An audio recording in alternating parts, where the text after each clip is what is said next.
left and stage right. I'm gonna put this guy. Right now, I gotta have him here. He's gotta sit here. He's gotta. Your neighbors probably think that we are like He's just hardcore wrecking. well, not hardcore wrecking, like hardcore getting it on, because like we've been in here, yeah, and then stuff like, and then all of a sudden fucking, oh yeah, lick my toes, being a goober, and then all of a sudden just bah, bah, bah. And they're like, well, somebody finished, and I'm hoping that it's the last turn. And you just hear round 2, fight. Oh no! Oh my god! This is the episode. This is the episode. This is the cold open. This is what we call a cold open. An open that is cold. When have we ever opened hot? Super hot. Super hot. Super hot. Mustard. Tactical mustard. Tactical mustard. You got this. Tactical mustard. We just started. You need to come up with a superhero name. I'm Day of the Night kind of guy, right? Captain Condiment. Captain Condiment. Day of the Night kind of guy. You come over here. I come in here. Quick, I'll hit his eyes. You hit his. Woo. I'll hit his eyes. You hit his. Hello, guys, gals, and non-binary pals, and welcome to another installment of the 5 o'clock reboot, where we will be starting your week off right, even though we've missed another week. Yeah, we're big old sinners for that. Which, to be fair, work's kind of been hellacious lately. Well, it's been hellacious for both of us. That's what I'm saying. Like, I know it's been hellacious for you. That's why I was saying that. Because we've been getting fucked. Yeah, and then you've been working ungodly hours. It's been getting annoying, you know. Going from like, yeah, man, yeah, we can hang out in the evening, to being like, we can think about hanging out every now and then, if you're kind. If you're kind to me. You may have noticed another large difference has occurred. I've got a big wiener. News is out. Okay, that's unnecessary. Sorry about that. But yeah, I've got a big wiener. Merp, merp. Was that the lie detector test? No. I've got a big wiener. No. Oh, this house is a fucking nightmare. Captain Condiment. The length. The length. The girth. The sheer power behind it. The unsnippedness. The flavor. The Gentile. Anyway. Seals in the flavor. We've been away from each other for way too long. We have. I gotta take this offer. It will be the entire show. So we've done a lot of things this week. We've done a lot of things for the past couple of weeks. We've done so many ins and outs and things, and we've barely even talked to each other because we've just been so unfathomably busy. And it's been slightly painful the entire time. It has. I actually didn't get my therapy. I had to take my therapy upon myself. Really? Yeah. You know what my therapy was? Probably the same thing my therapy was. Let's say it at the same time. 3, 2, 1. Drinking. Booze. Oh, yeah. Hey, there you go. So we've got like a bunch of different wineries and stuff like that, right? Yeah. So let me preface this. I know. Shocker. I'm bald now. Yeah, that's the big change. It's the big change. So I told you about it, but like I put my bandana on before I went into work because I like to keep my hair out of my face. And there was just one strand that just kind of hung down. I was like, I'm going to braid it. Braid it, dude. So I go to braid it, and I just noticed there's just a lot of flyaways just all the way down the braid. And I was like, my hair's really unhealthy. Like, I'm not sure if it's just split ends or if it's just unevenly grown or what, but I was like, I don't like this. My hair's always got flyaways. I feel like my hair's always doing something weird. And so I was like, I just need to start fresh. So I got home that night and just lopped it all off. I mean, I took it down to the razor. And what's really weird, I'm not sure if the mic is going to pick this up. I shaved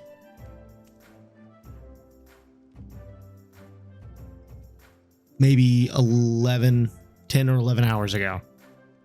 And already I have sandpaper on my head. Yeah, like his hair's coming fast. My hair used to, I think that's what it is. So like I never, ever, ever took care of my hair. Like ever.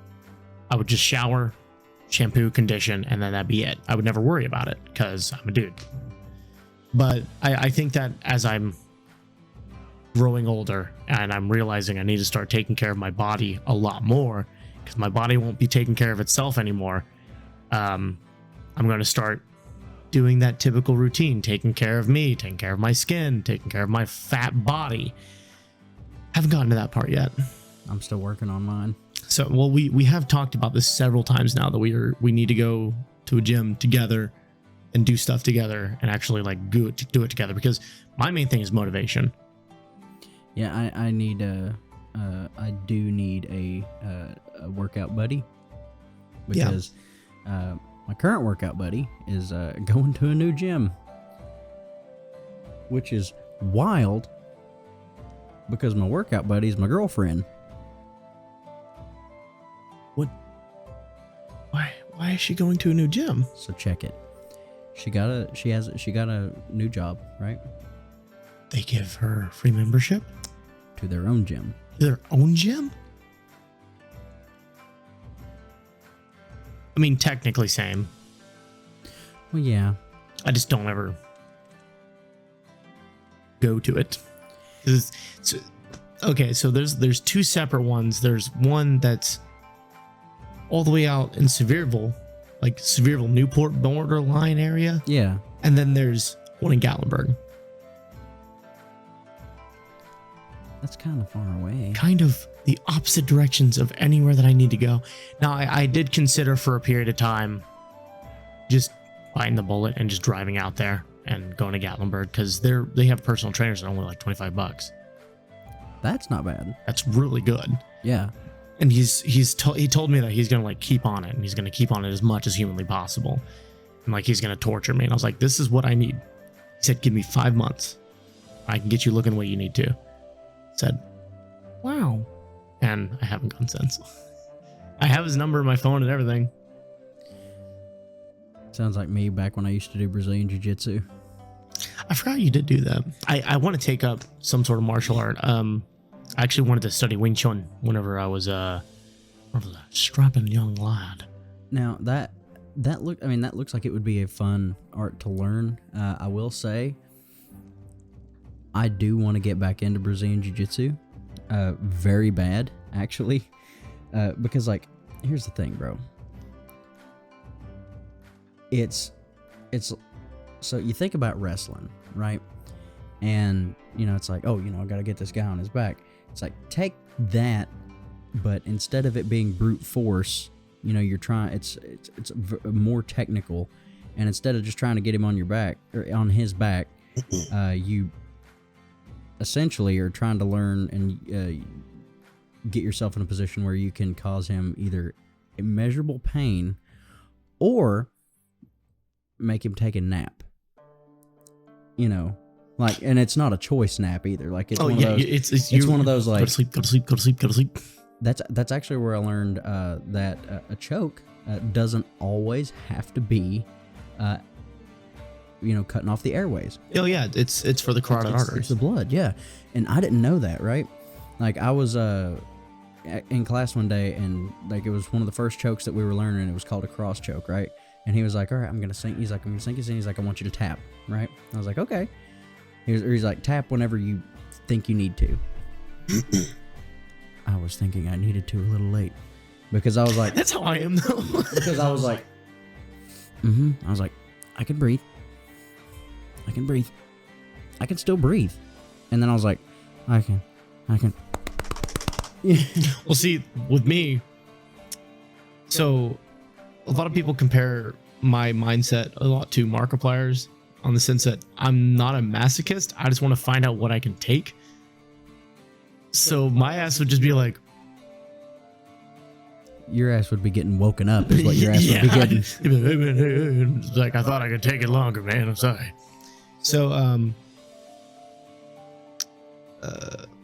thinking, right? I'm thinking, what if me and you go to the gym and pick up a martial art? Now that would be a blast. My question is when, and it's not when did I ask, it's actually when will we be able to do the martial art? Because the gym thing, we can get in, like the gym that I go to, if you do decide to go to that one, because... Yeah, it's 24 hours. Yeah, it's dirt cheap. Like, your membership is your key.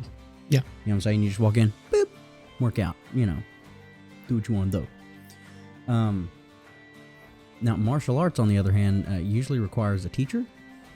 Yes, and so that means that we would have to have a time to go and do that. And I was thinking either, depending on how our schedules align, either in the morning, sometime in the morning, or we go once or twice a week on our days off. Now, the place that I used to do jiu-jitsu had a morning class. I'm also kind of nervous about going back because, like, I'm afraid that, like you left.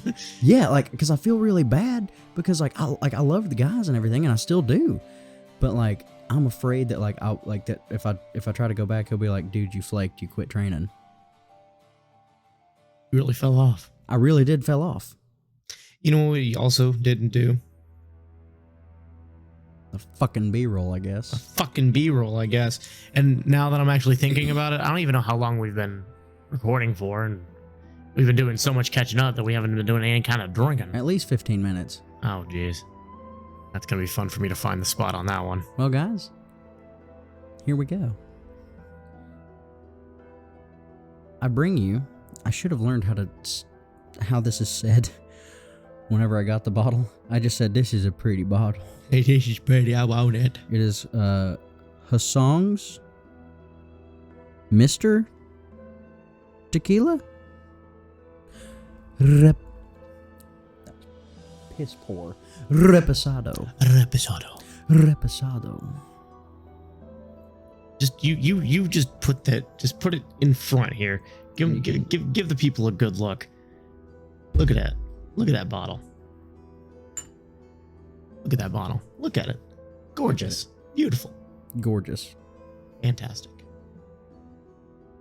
Gorgeous. Gorgeous. That right there. Hold on a second. Gorgeous. Gorgeous. Gorgeous. Gorgeous right there. This is the cringiest thing we've ever done. Yes. Right. Also the fact that I don't have any particular muscle definition. There. Oh my god, dude. Look at me. Yeah, fuck you. Okay? How about that? I'm about to just screw my arm. I literally I don't do anything at all. I do no workouts or anything like that, so I haven't done any like heavy lifting in months. I'd been working out, and then I started the other part of my job there for a bit, and I was counting that as my workout because yeah, I've been coming home dripping every night, like just soaked. Like I go in to change and I'm glistening all over my body. Like it's disgusting. My favorite thing. I went to put those clothes on because we're not able to wash those clothes all the time. I went to put those clothes on today and I almost threw up. They were still wet? No, not they were still wet. The smell. Like I went to put the shirt on and I did a bad and breathed while doing so, and I went. I'm not gonna lie to you, because if you're in the same spot that I remember you being, I just would have used a sink. I would have washed it in the sink. Like just run water through it, just to get at least most, if not all of it out. I sprayed it with Febreze today. Yeah, I would imagine. You probably took a whole vat of Febreze liquid and just dipped it in it. Yeah, actually, it's really funny. I laid my clothes out in different areas of the room, and I got a little shoe deodorizer in one hand, and I got the bottle of Febreze in the other, and you were just... I kicked the door in, said, breach and clear, bah! And I started just spraying my clothes. I actually did this. Oh my god! Like, I'm not joking. They probably all looked at you like, Alex, it's with fucking shenanigans, I guess. That's normal. Now that there's the fucking B-roll, I guess. That's just so crisp. I love that. The fucking B-roll. The fucking B-roll, I guess. Let us get into this.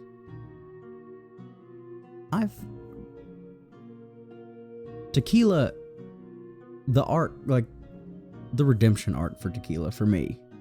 And me. For both of us, really. Like, I was just saying, like, because I couldn't smell tequila for years. Couldn't smell it, or I would vomit. I'm thinking that we've had so many redemption arcs, I think eventually we're going to have to make me face my actual demons. We may have to get me a Jack Daniels eventually. That's going to have to be an anniversary episode. I'm thinking so. Because I think you told that story the first episode. Yeah. Oh my god, that's going to be... Guys, we don't usually plan this stuff that far ahead. Jack Daniels will be the 1-year anniversary. I'll be a big boy by then. Speaking of being a big boy, how about you be a big boy and put on your Heelys and get these peelies? With the new microphone. This is I can only imagine what it's going to sound like.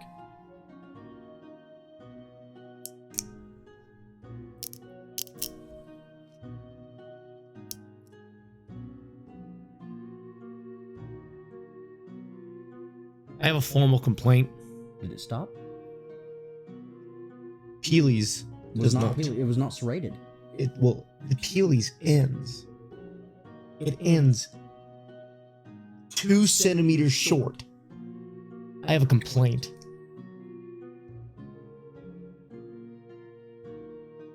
Doing this the old-fashioned way.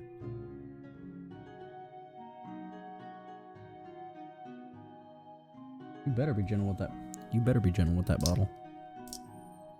That shit is gorgeous. How much did this guy run you? I don't remember. Well, then it must not have been that bad. No, it wasn't that bad. Trust me. Try to remove this guy here. There you go. What the hell is this? It's the same cork from, It's not a cork. It's not rubber. It's like a weird plasticky one. What's this from? What drink did we have? I had a plastic cork. Hold this. Story time with Alex and the opening of the bottle. All right, guys. This is a really early story time, but I'm going to tell you a story about a man who was so particular with everything. Every little thing had to be just perfect, right? I mean, dude came in, he put his shoes in the exact same spot every single day, not an inch off. This guy was so particular. You might be surprised. This guy was so particular. I actually went camping with him one time, and he took a shit in the woods, and I'm not even kidding. It didn't stack up right, so he knocked it down and started over again.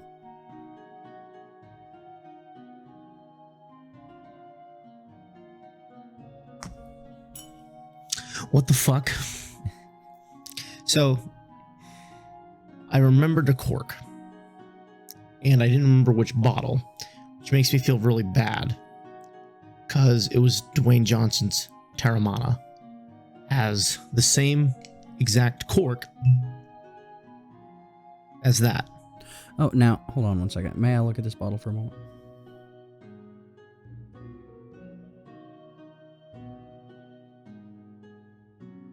Is there just like a running...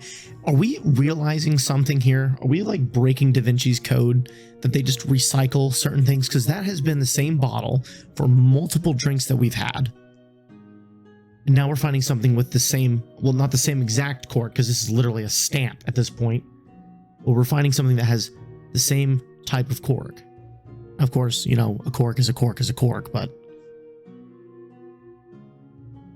Oh, it still smells like a tequila. Oh, yeah. The memories on her. Now, what I'm curious about is I want to know where that was bottled. Where it was bottled? That's my issue. Because I know it says it was imported to New York. And this was imported and bottled for McCormick in Missouri. Wait a minute.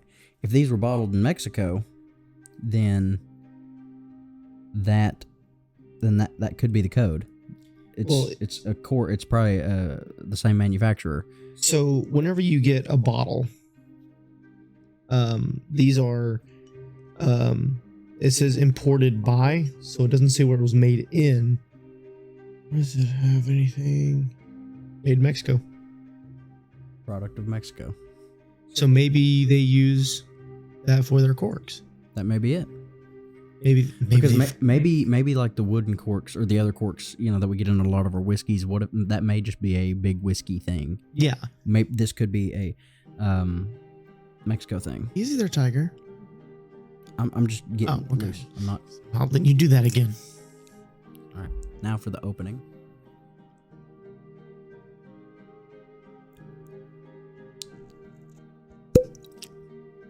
Ooh, that's a clay bottle. Yes.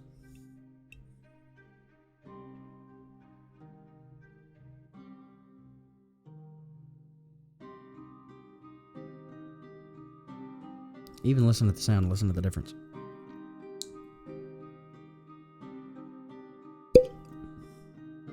That my interest has peaked heavily.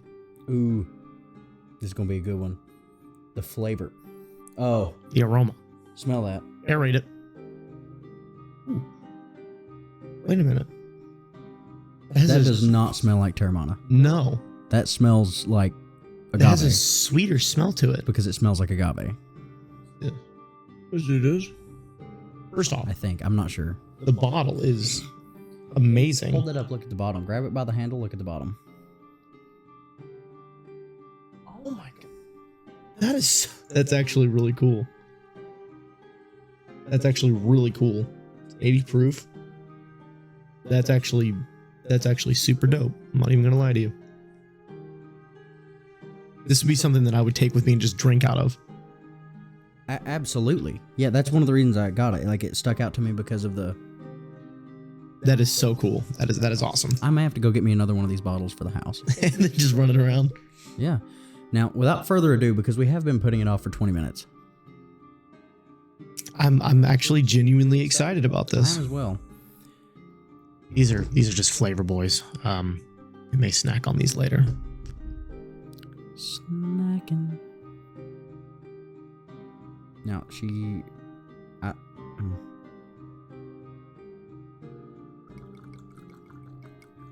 Oh, disappointment. Disappointment. Oh, did it dribble? Yeah, it dribbles. Now, we're not going to do a full shot for the first one's free. Just in case. Or we may do a full shot, I don't know. I mean, that technically is a full shot, if you remember. Okay. This is one of those things that I always get super, super nervous about because, it's one of those things that I don't have any issues with tequila as much anymore, but I'm still not a huge fan of tequila. I'm going to smell this because I didn't actually smell the liquor itself. It just smells so much sweeter. Yeah. Get that flavor in there. I feel like this is either going to be really, really good or it's going to be really, really bad. Well, you've noticed that there's typically no in between nowadays. We've never had one that's just like, okay. Well, no, we've only had a handful that are just okay. Yeah. Just like right on that razor's edge. But I mean, yeah, we've either had 1s or 5s. We may have had like a 3 here and there, but the 3s are weak. The 3s are usually like your weaker alcohols. The 3s were something that if you had it presented to you, you could drink it. The 1s are like, get that bottle away from me right now, or I'm grabbing the bar stool. Yeah, the 1s are like, I'll drive for you. Yeah. Well, ain't no time like the present. First one's free. First one's free.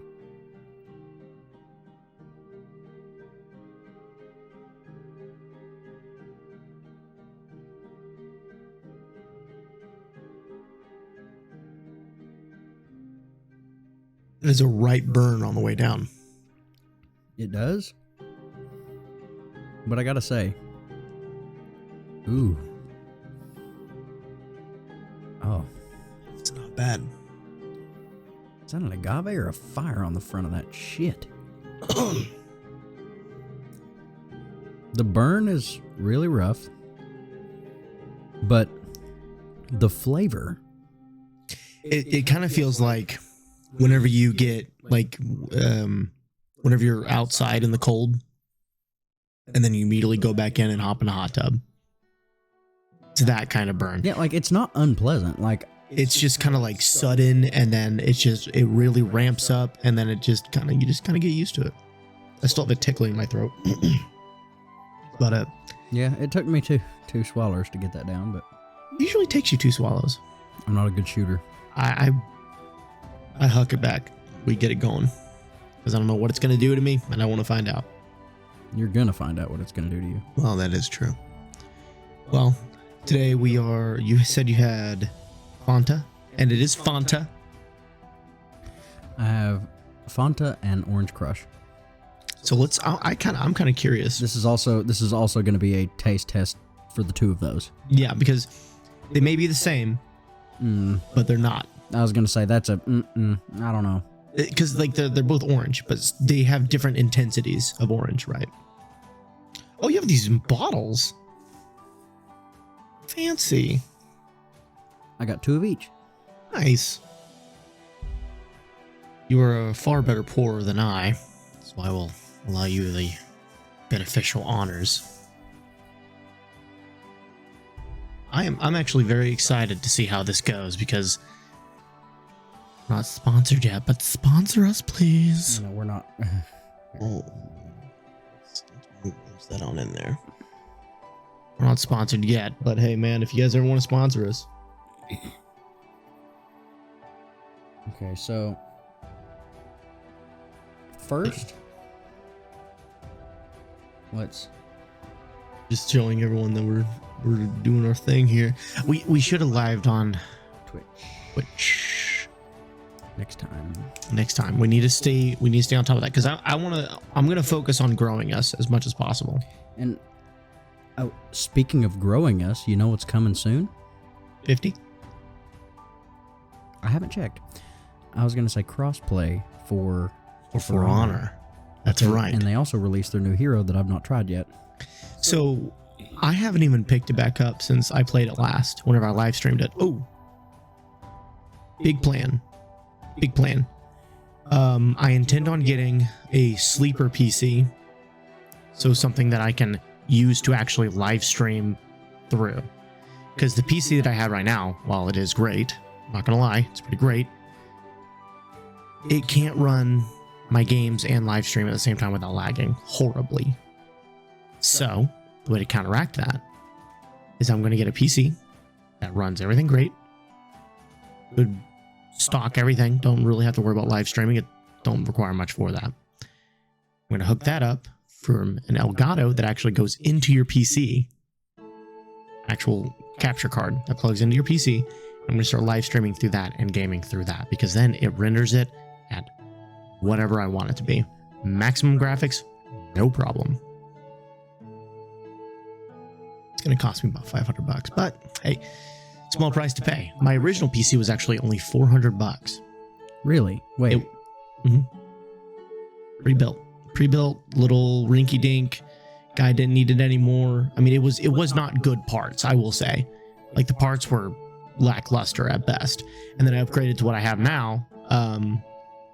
Building that PC cost me around $5,000, just from interchanging parts and getting new parts and stuff like that. And then also on top of that, new AIO, more fans, things like that. I plan on doing a whole lot more because that thing right there is designed for water cooling. So like it's what it's made for. And so my plan here is going to be, if we ever make money off of this, 3 chances of that right now, slim, fat, and none, but hey, fingers crossed. I'll say, I think you and I are at the point right now where we're not doing it for money. Well, no, I don't think we're ever going to do it for money. Yeah, not this, at least. I feel like there are other things that we have talked about that may make us money one day. Yeah, because like there's a lot that we could do. Like, you know, if it really came down to it, if push came to shove, we could rack together money and literally just like start a small business, and then that'd be it. But then also on top of that, like if we really desperately wanted to do it, we could invest money into doing things to make this the top quality it could be, and then eventually people follow on in. They'll find it one day. Which we're like slowly but surely, our quality every week is getting better. Mainly comes from us giving you guys the content you need to help start your week, and then also on top of that, equipment upgrades. I got mine about 2 weeks ago, week ago, somewhere around there. Been playing with it, messing with the settings and everything like that, and I am thoroughly pleased. You're about to be thoroughly pleased with probably anything here in just a few minutes.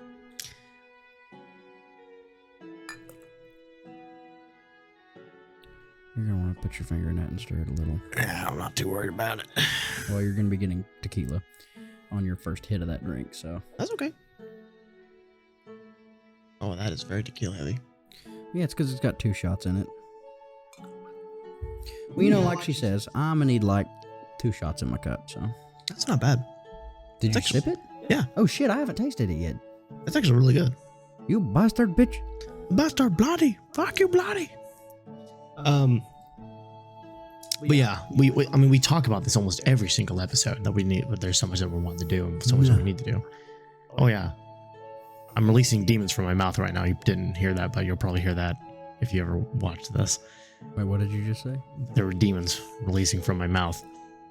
The weird burpy thing that you do whenever you just kind of have your mouth open and you're talking and just kind of slithers its way out. Oh, yeah. I would like for us to start doing more videos. They don't even have to be, you know, videos here. We can also do things like out and about. So I actually intend on taking Alex to one of my favorite bars. It's called the Game Token Tavern. Probably the coolest place ever. We need to go on a Tuesday. That's when Unlimited Pinball is. Tuesday is like the time to go. And the bartenders are awesome. The drinks there are fantastic. I could actually... This turns into like a bar rating channel. Slowly but surely. It could, because there's a place I'm wanting to take you to. Really? Yes. So let me give you like a quick little rundown here. So they have their signatures, which is like their thing. They have what's called the Galactic Cantina, Star Wars. Alchemist Workshop, which is like just basic potion stuff. And they have what's called all-day breakfast shots. What's a breakfast shot? So the breakfast shots are comprised of Cinnamon Toast Crunch, Apple Jacks, Cocoa Puffs, and Fruit Loops. And the way that these are is Cinnamon Toast Crunch is Fireball and Rimchata. Apple Jacks is Caramel Whiskey and Apple Pucker. Cocoa Puffs is Creme de la Coco or Cream de Coco and Rimchata. Fruit Loops is 3 Olives Loopy and Rimchata. That is not even including that is 4 drinks that this entire thing provides. I don't even know how many drinks this thing provides. It provides so many drinks. And then also your typical signatures on top of that. Like anything that you would want. I never get a casual drink there. And don't get me wrong, the drinks are a little expensive.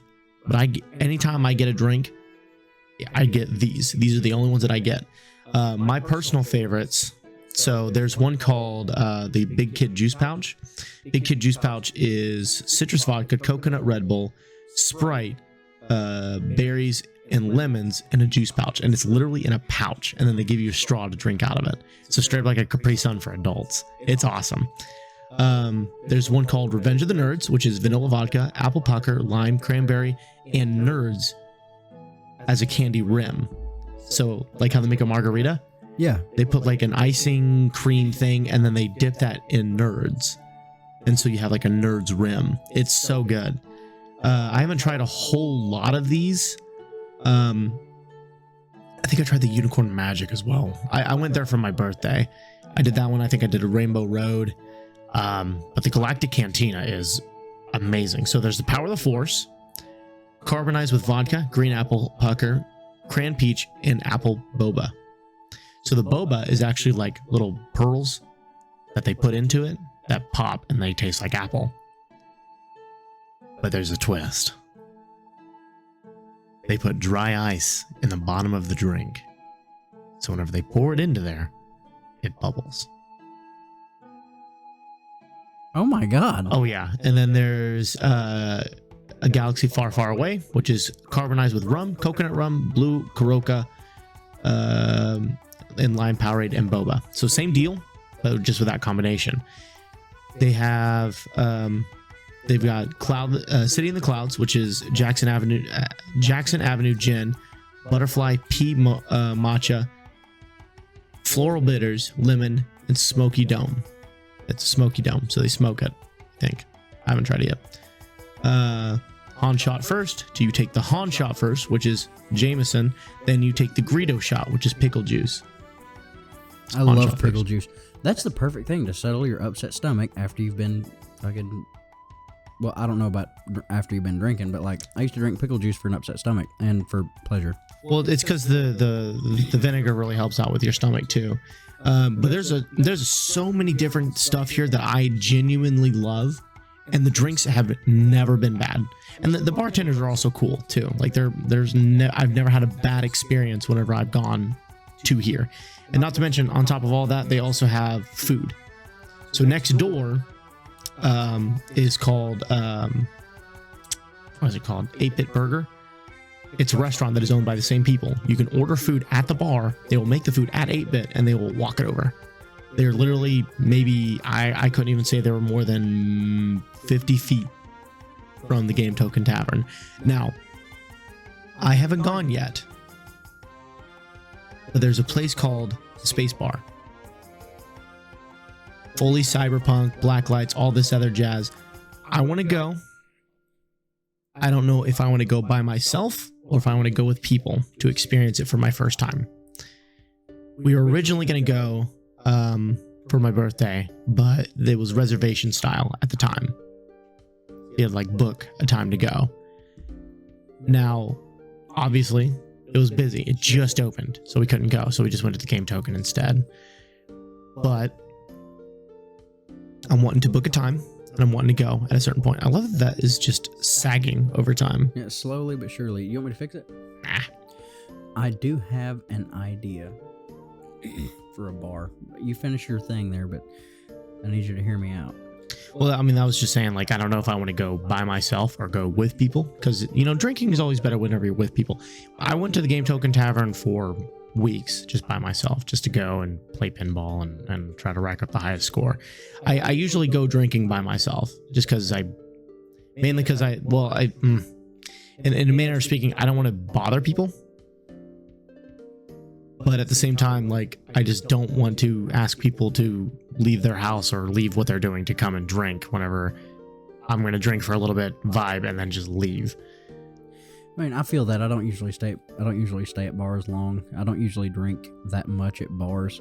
I drink to get to that point, and then I'll hang out the buzz, let it ride out, and then I'll head home. Like, that's all I do. I got you there, man. Now I've been doing that for a minute. Well, what about your bar idea? Yeah, I was just give that thing a little snip there. That is so delicious. Like Fanta and tequila. Why did we not do this before? Because we use Squirt. We used Squirt. Now, it was good. It was good. It's not this. Well, that's where we differ. I would say that the Squirt was better.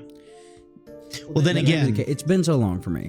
But then again, we only did one shot in the Squirt. I did do a double shot with this, but to be fair, the flavor, like the tequila taste, is stronger with this than it is with the other tequila. Like, I think it's stronger with this than any of the other tequilas that we've tried.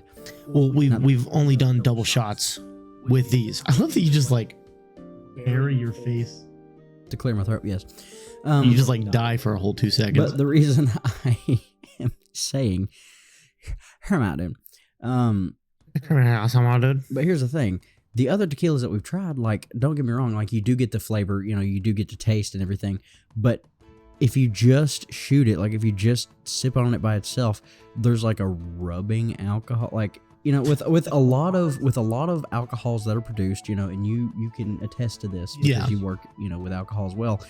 A lot of alcohol that you see on your shelves at your liquor stores that like with your big names, a lot of it is grain neutral spirits, right? GNS comes in a big tanker, and it, you know, like it's just pure alcohol because, you know, for a lot of these places, you know, it's like distillation takes a lot. Like, and still, don't get me wrong, I'm not saying that like places can't do it because obviously the places where that's coming from have big stills. Well, no one ever really talks about it, but like people even like Jack Daniels used MSG before they would distill in house and do things like that. They would still purchase from MSG. GNS. They purchased this from even some of the big names go through GNS because what they do is they make the alcohol and then you buy it and then you blend it. Yeah, like that's part of it. Now there are a lot of these other places like, you know, that do have their own thing that they do, and they do make their craft alcohols, you know, like, but those are usually they usually cost more. But when you think about it, the reason it costs more is because of the effort that's had to go into it and the supplies and everything. So like, for example, if you buy like a really big, that's why like a lot of your really big whiskeys, like the really expensive whiskeys that you find, it's because it has been blended and watered down with the GNS. You know what I'm saying? They'll use some of their stuff and then they'll use GNS, or they'll like get GNS and then age it in their barrels. You know, things like that. And a lot of with your fruity like vodkas and shit like that, like you get like, you know, if you get like blue raspberry vodka, they didn't age that shit in raspberries. You know what I'm saying? Like they got GNS with, you know, and they obviously they do make vodka, but they got GNS and they blended it with all the other stuff to give you that flavor, right? Now, the more your company relies on GNS, number one, the lower your cost is generally going to be. You know what I mean? Because you can crank out so much more for cheaper. But also,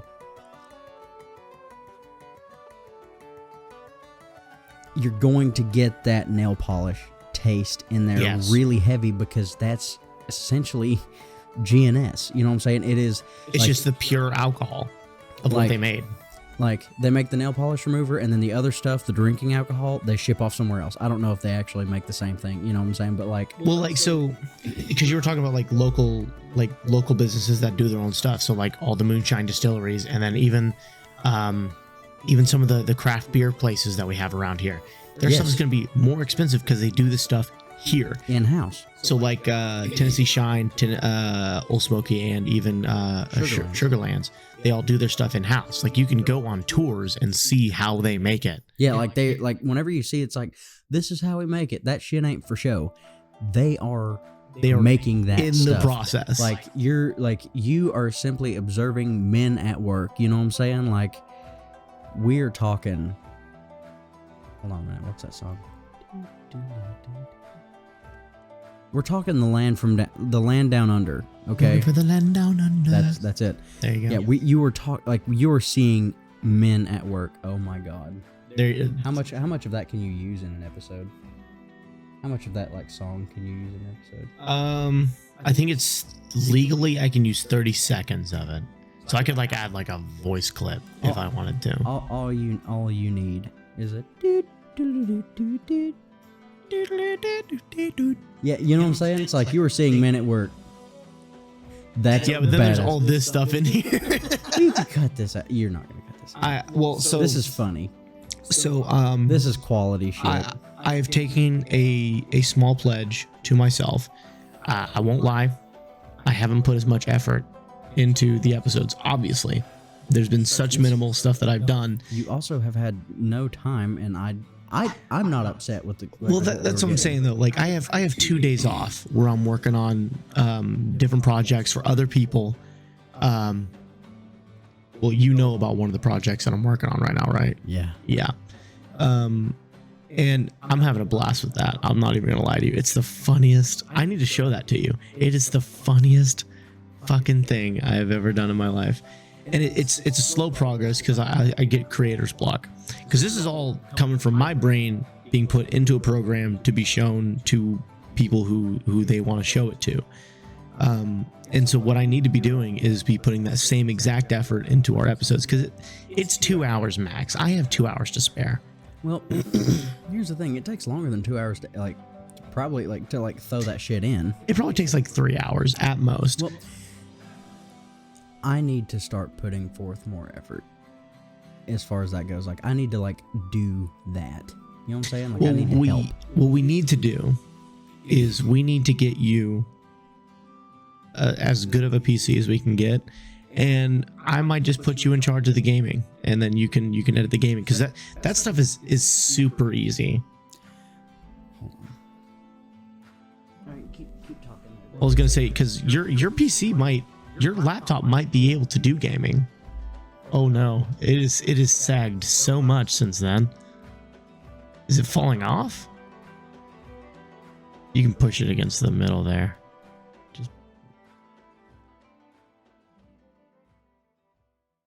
You can like push the middle of the screen and just push it into the, because I just threw that on there, and then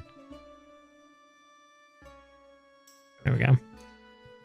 So you guys can still see my shiny head, but like, because you're wanting to get more into it, and I'm totally down to teach you how to do stuff. So what we could do is basically what I wanted to do for myself was build a sleeper PC, that one that I could literally put in my backpack and take to work with me. Pull out a little monitor and then a little keyboard, mouse, and then just start working on stuff. We could do that for you ASAP. I need to keep drinking too, man. I keep falling behind. But the big plan is I want to build myself a sleeper PC for streaming and game recording. Because the sooner that we get into taking, because we already take this seriously, 100%, but I don't think that we're taking it as serious, because like this obviously isn't a priority. Eventually we may come to a point where we have to choose this or our jobs, right? Yeah. That also depends, like, if we ever make it to the point that we need to make it to. Because there's so much that we can do, right? There's so much that you and I can do to put back into the podcast. I mean, first off, we've been missing episodes. We've been missing weeks. And granted, one of them was neither of our faults, because I had COVID. Big whoop. That's something I want to talk about. That's something I'm really pissed off about. Not getting my COVID pay, by the way, because I don't have my booster. They said fully vaxxed, and per CDC guideline is that I have to have the booster as well, which no one told me. So that's a thing, I guess. Which, I mean, I didn't die, thank God, but now I'm still behind on a little bit of my bills. I'll catch up on it, I guess, eventually. But we put so much into this podcast already, and we've been doing this for over half a year. Yeah, we're creeping onto a year. We're creeping slowly but surely onto a year. And there's so much that I want to do. There's so much that we want to do. Yeah. And I don't want to take this kind of deal for granted and sit on the fact that we may possibly end up making money on this. How crazy that would be, that one day someone finds us and shares it to their friends and shares it to their friends, and they just start sharing it around, and eventually we creep up to even, I'd freak out if we even reach 100 subscribers. Dude,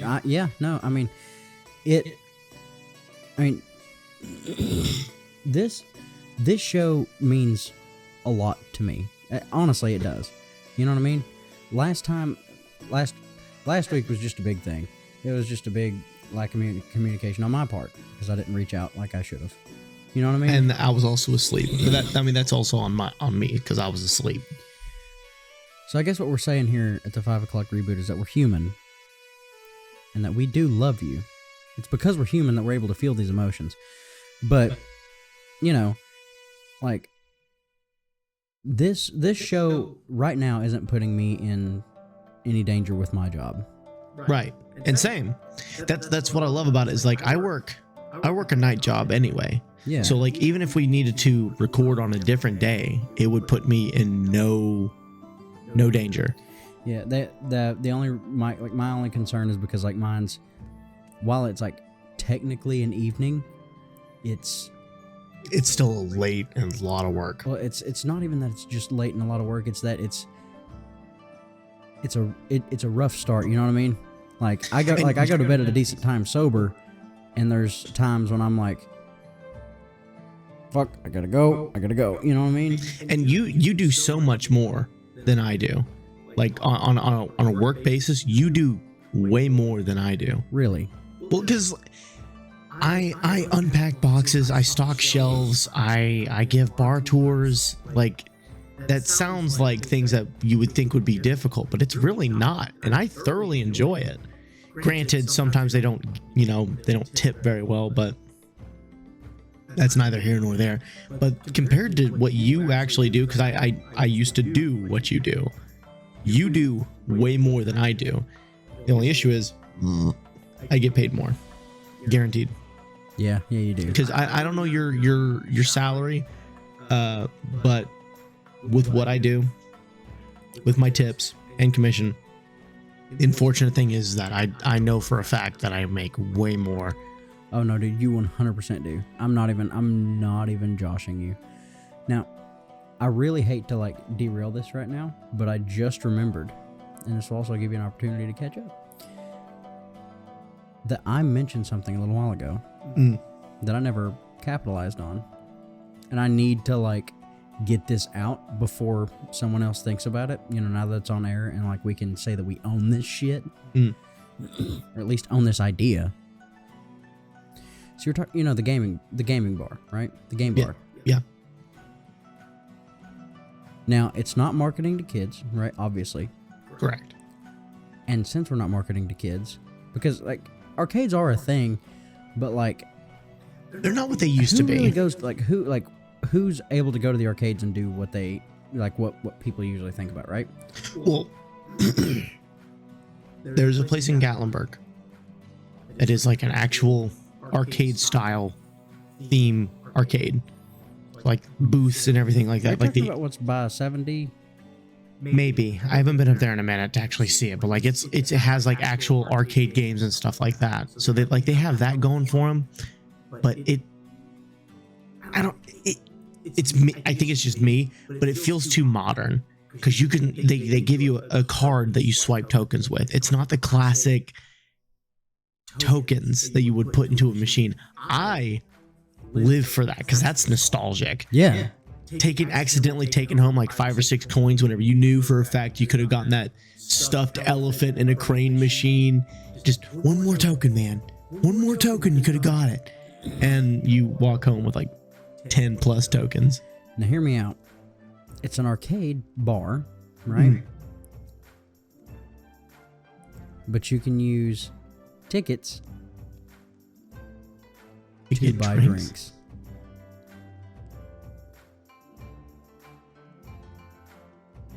Patent that right now. This is owned. Like this is our idea right now. This is our shit. That's actually a really good idea. Well, the reason I say that is because like I was like, like arcades. I was thinking about it the other day. Arcades are the biggest rig that I've ever like heard of in my life. You know what I mean? Like, because kids like now anyway, kids will spend like $10, right, on trying to do something for a game, and they'll get like a spider ring or something that's worth like 10 cents. You know what I'm saying? If that. Like, yeah, that's what I mean. So you got that, right? Now, let's say that we don't market this towards kids, obviously, because it's a bar. Because it's a bar. Right? But it's like, they were using the tokens as the currency of that place. It's like, but you can do that, and you can get the tokens made, or you can get tickets made or printed. You can just buy rolls of tickets. But you get the tokens made.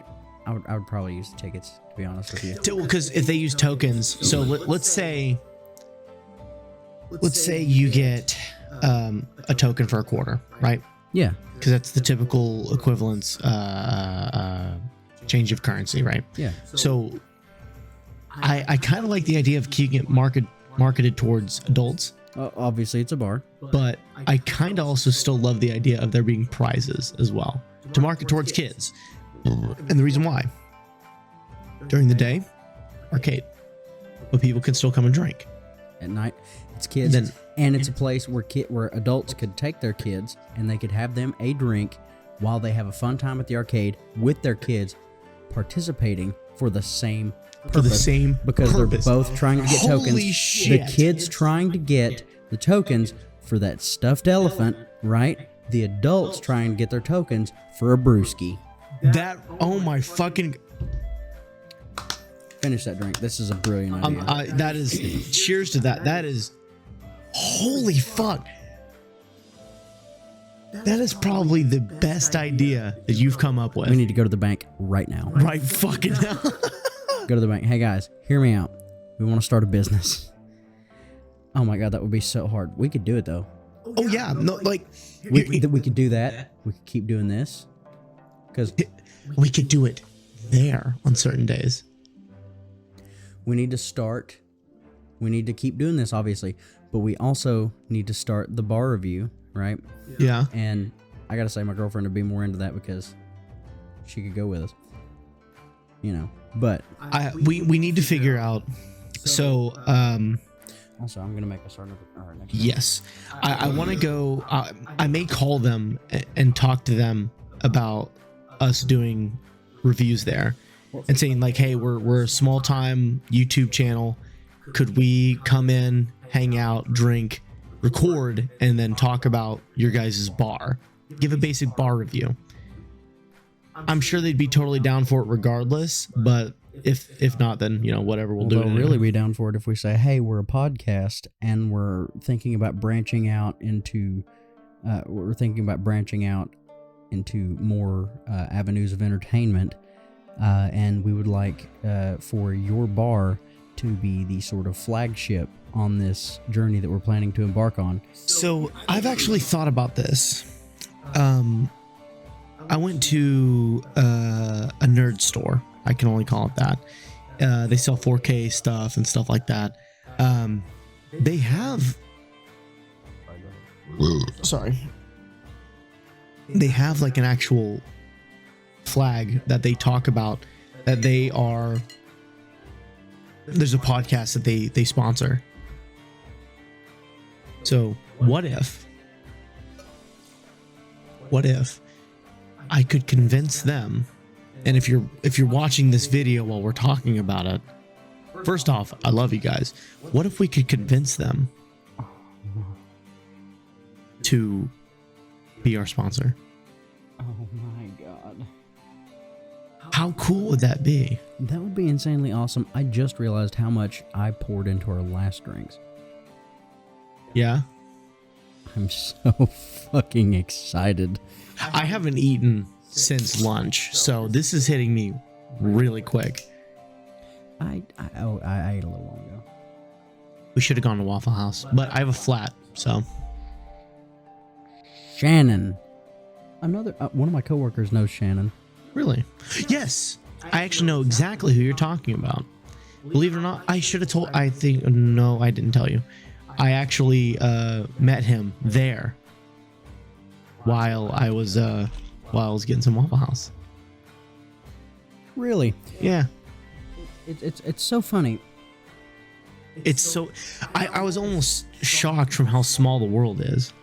Because I just wandered in there and he was like, "Yeah, no, man, I've been giving Shannon my business for about 10 years now." And I was like... Yep, that's my man. I was like, holy fuck. Small fucking world. And we actually hung out and talked for a little bit. It was crazy. Really good guy too. I was actually talking to him about this the other day. I said something about Waffle House and he was like, "Want an opinion forward?" I was like, "Yeah." And he was like, I said something about, I was like, "Yeah, the third shift Waffle House hits the best," and all this other stuff. He was like, "You know Shannon?" And I was like, "Yeah." He was like, "I didn't realize that we've been going to the same Waffle House on the same day. You've just been going like 3 hours later than I have been." Well, first off, Shannon's gonna have your fucking head. I can almost guarantee that, because you've missed weeks. 4 weeks of seeing that girl. 4 weeks of seeing that girl. she's gonna have your fucking head on a pike. She's gonna hurt me. She's going to hurt you, and you're the one that she's nice to. It's really weird. I'm the only person she's nice to now that I think about it. Yeah. So she actually came to my work, which is what made me want to go again. Because like I said, we've been missing out. We've been missing out for several weeks now, which is unfortunate. Because we love ourselves some Waffle House every now and then. Absolutely. If I didn't have a flat, I would have told you to meet me there. But I have a flat. I couldn't go to work today. I have to wait until I get paid to go and fix my flat. Yes. Yeah, that's great. We love it. I ran over something. I don't know what, but there's just a big gaping hole in my. You gonna get it plugged or? No, I'm just gonna get it replaced. I go to a used tire store.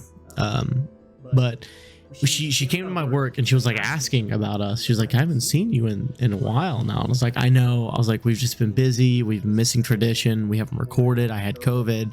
Yada yada yada yada. And I was like, we need to rectify that, because this was tradition. We set this as tradition. If I didn't have $10 in my pocket right now and that's all I had to my name, we would have gone in a heartbeat before we even considered recording.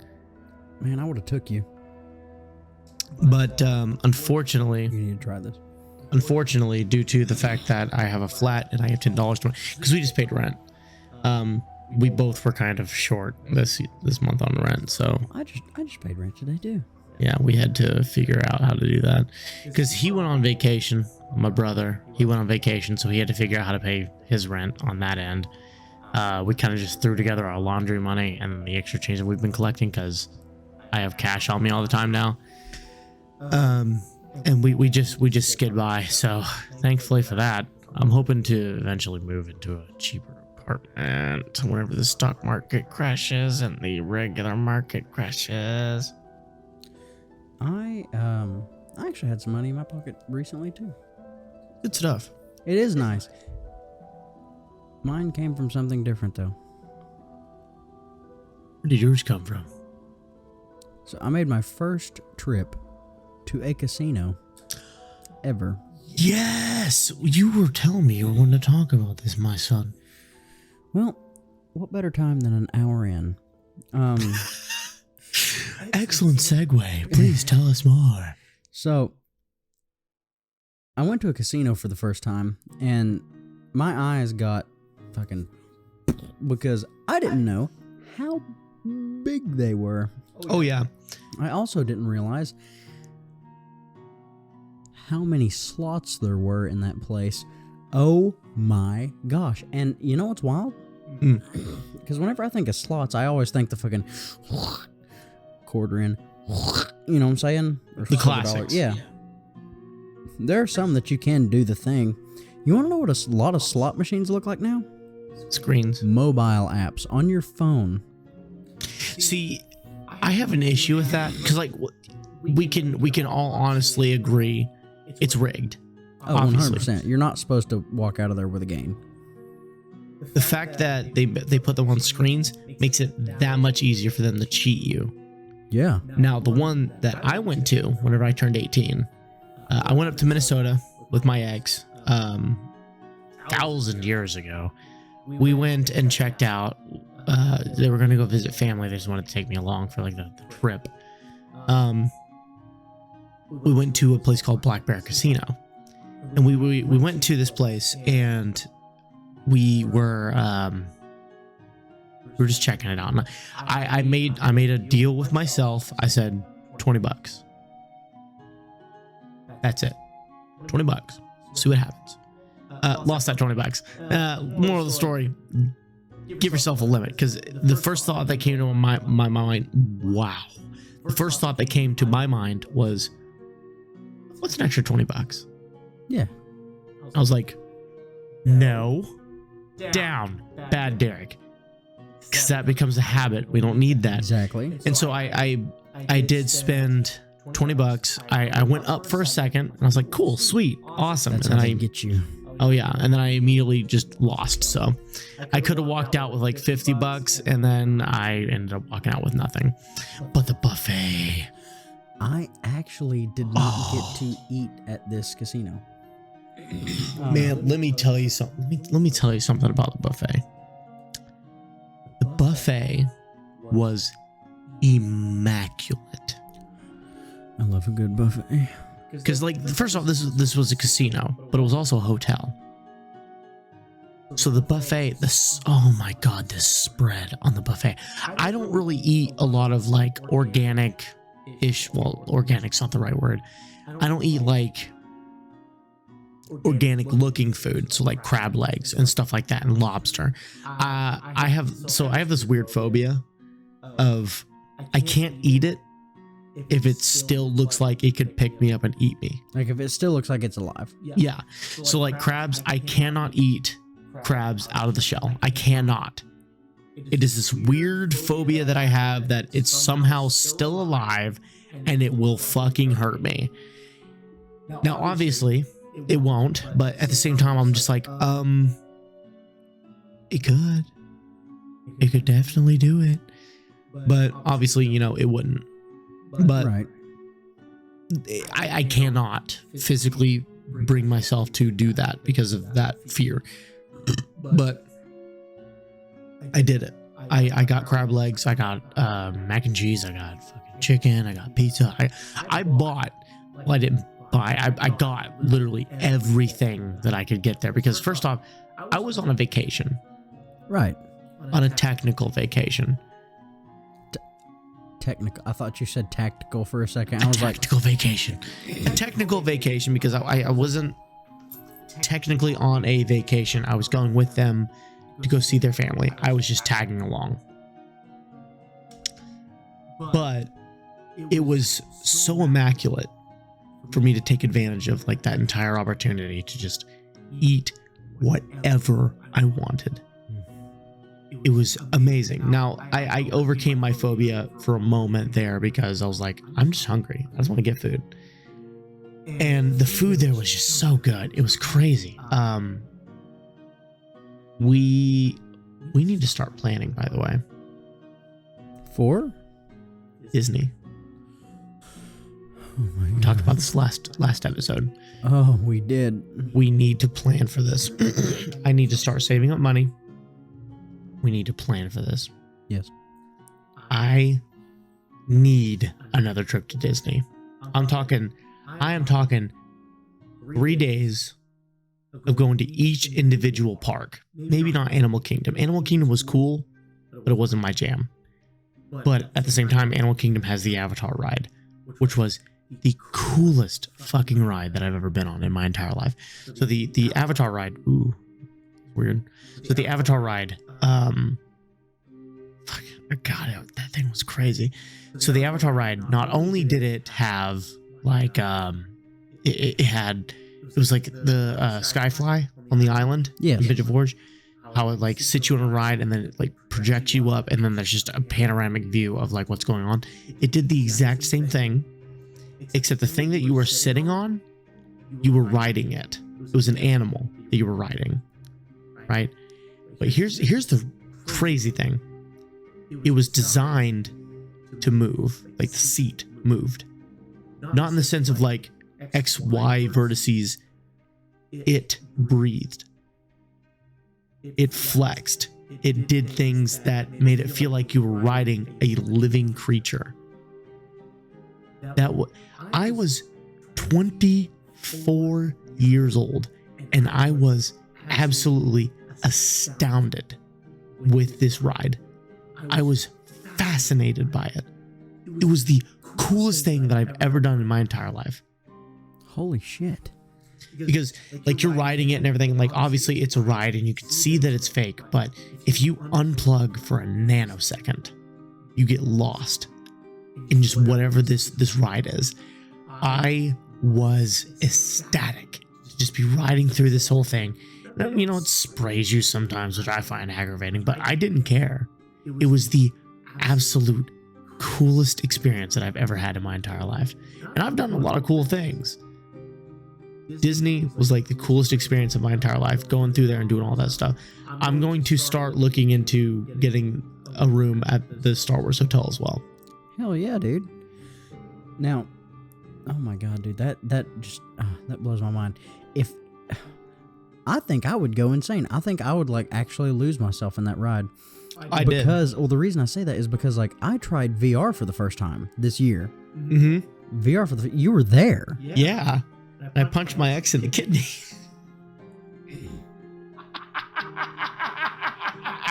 And I still feel so bad about that. That was the funniest shit that I had ever She's seen. Like, I'm coming in for a hug. Don't hit me. And I'm just like, yeah, no, because like he was fighting somebody. He was like, "Oh shit, there you are!" And his headset is insane, like insane.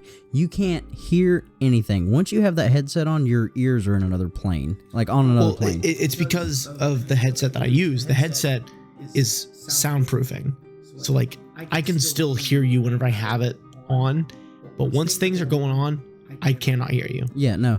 So she says, "I'm coming in, don't hit me." I was sitting there and I saw it happen in real life because like she wheeled this chair over and he sees this guy and he's like, "What the fuck are you?" And just went to kill this dude in VR, and she was just there. So your hand actually felt resistance and you were like, "Oh shit, I'm in this world." And she's like, "Oh." Like, I still feel bad to this day. Which I feel bad for the walls of your old place because like I know I smacked some shit here and there. Well, thankfully you didn't put any holes in it, because whenever I took all the soundproofing down and everything, like there was no issues. So you didn't punch that hard, dude. Let me tell you something. The fact that there are no holes in it is impressive, because I would swing.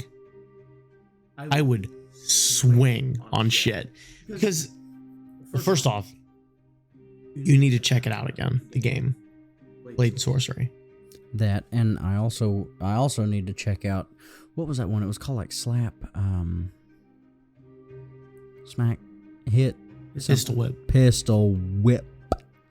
But so Pistol Whip already has its own thing going for it.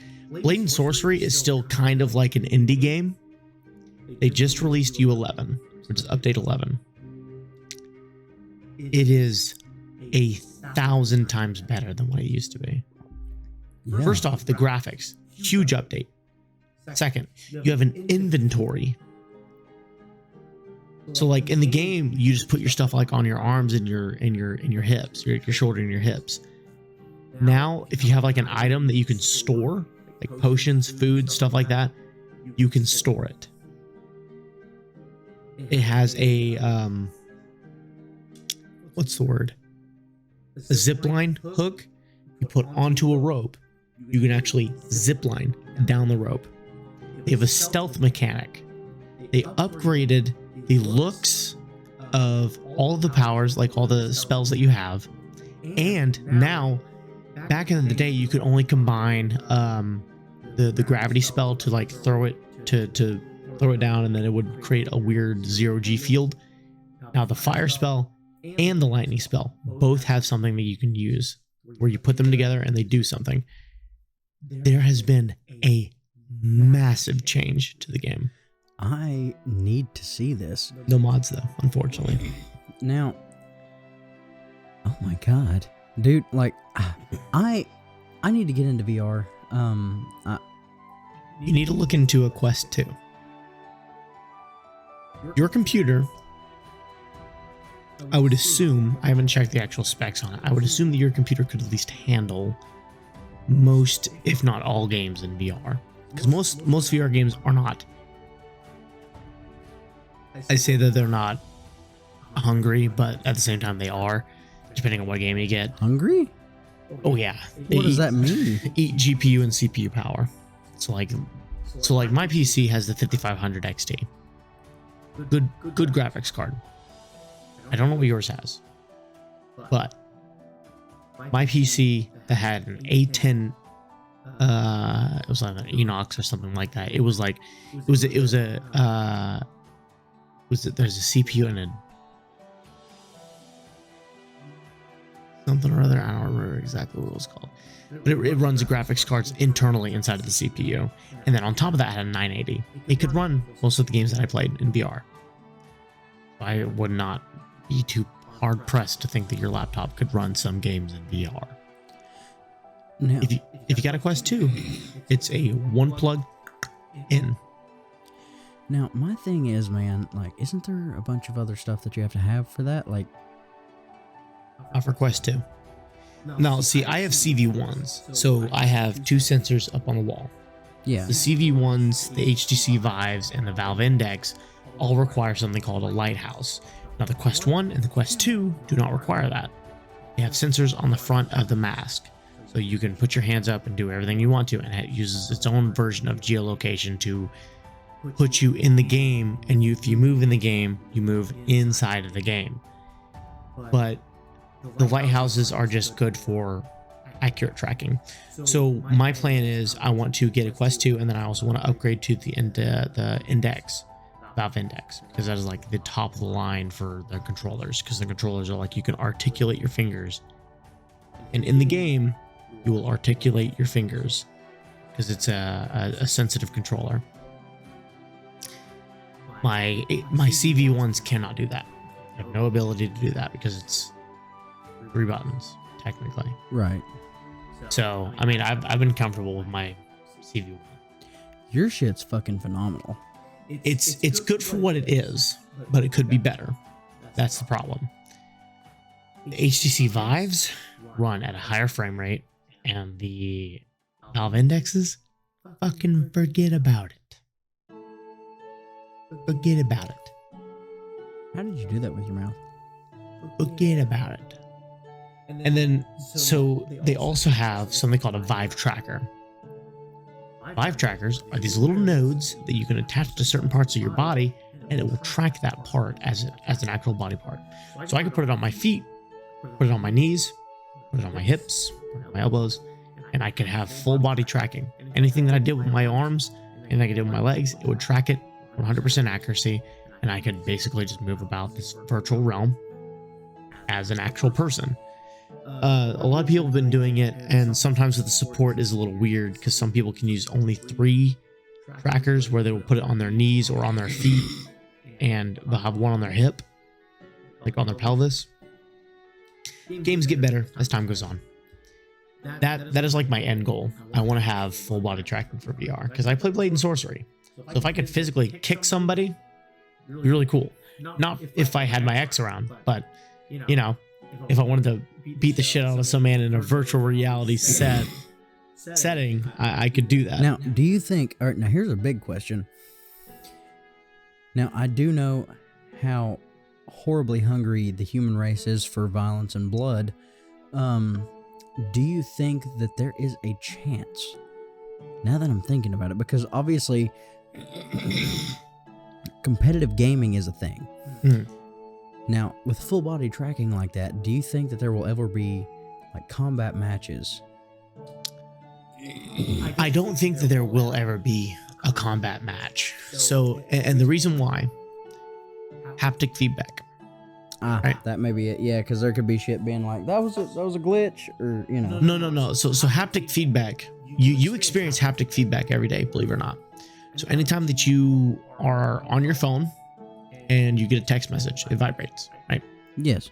That's haptic feedback. So if you are fighting in VR and I swing a punch at you and you put your arm up, do you actually block my punch? Is there something to stop me in my room by myself if I'm going to swing a punch at you? If you put your hand up to block it and I'm able to follow through, do you actually block my punch?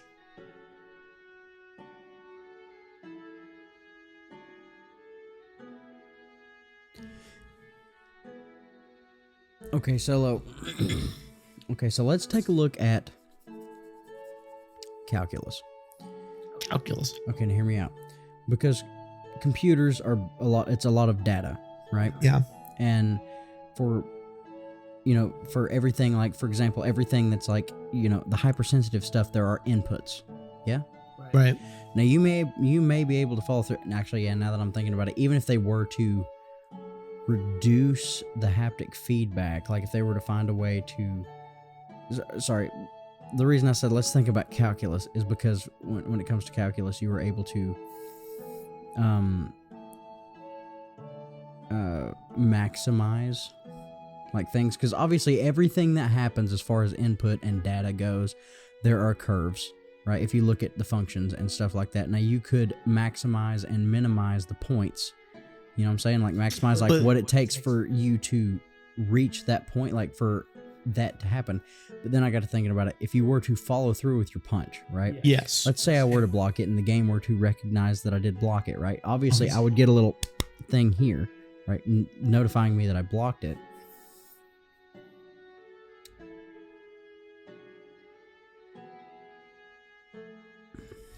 But see, the problem with that is it's not the fact that you got feedback on your arm that you blocked it. It's the fact that that person on the other end followed through with their punch. And it didn't connect. Right. So they would have to have a way to stop you in that punch that they just blocked. Now, if they ever did that, oh yeah. There is a way. There's a way. But then you also have to put into perspective latency. You have to put into bandwidth connection. You have to put into the basic internet speed. So let's say I don't know who has bad internet. Antarctica, right? Let's say you're fighting someone in Antarctica. You got satellite internet. Got to connect to Greenland or something. I don't really know how it works. They got to connect all the way to Greenland. So they've got like horrible, awful, shitty ping, right? Some of the worst ping you've ever seen. They go to punch you. You think that you block it. For some reason, you still get damage because their internet is different than yours. Can't calculate the punch. There's a whole lot of nuances to it. Now, I have played the game in VR. I play VR chat, so that's like a basic social game. But they make worlds where you can shoot each other, beat each other up, play boxing, stuff like that. I don't know if it's because of my good internet, but I have never lost. Now, you said you can play boxing. You literally grab boxing gloves and you just swing at each other. That's it. Now, for like a solid punch, it will knock them back. So as if you were to like punch a person and then they get stunned, because you know how like if you rock a really solid punch, for some reason their brain just goes and they just go limp for a second as they recalibrate and reassess themselves. So it does that. So I guess like that's a pretty good workaround for something like that. But beyond that, it's like, well, the reason I was saying, now I know you were talking about like like for the consumer, right? Now, I wasn't talking about for the consumer. I was talking about for the entertainer or for the fighter, right? Now, well, no, it couldn't recognize when someone's going to block. That's the problem. I was going to say, someone's getting rocked, whether or not that's happening. Because my first thought was like, well, because like with robotics are so far advanced that they could design something to move as you move. That is possible. Yes. Right? And then I got to thinking about it. Well, if you were to go to swing, then you could have like padded like robots, right, across from you, and as you move, the padded robot moves, and your essentially your adversary would be the padded robot. So basically, like Real Steel with Hugh Jackman. Essentially. Oh my god, that's already been thought up. Fuck me. But anyway. Yeah, I need a pee. Alright. Okay. This has become a dire moment. Oh, man. Shoo, buddy. Oh. This is really bad. Once you finish that, if you're willing, I say we've got enough for another. I'm looking. Put that thing down there. You can't see it, but Derek is actively chugging his drink. He's gonna finish this shit because he's not no pussy. Nope. He's not gonna finish this thing because he is, in fact, I'll make me vomit. the putty tat.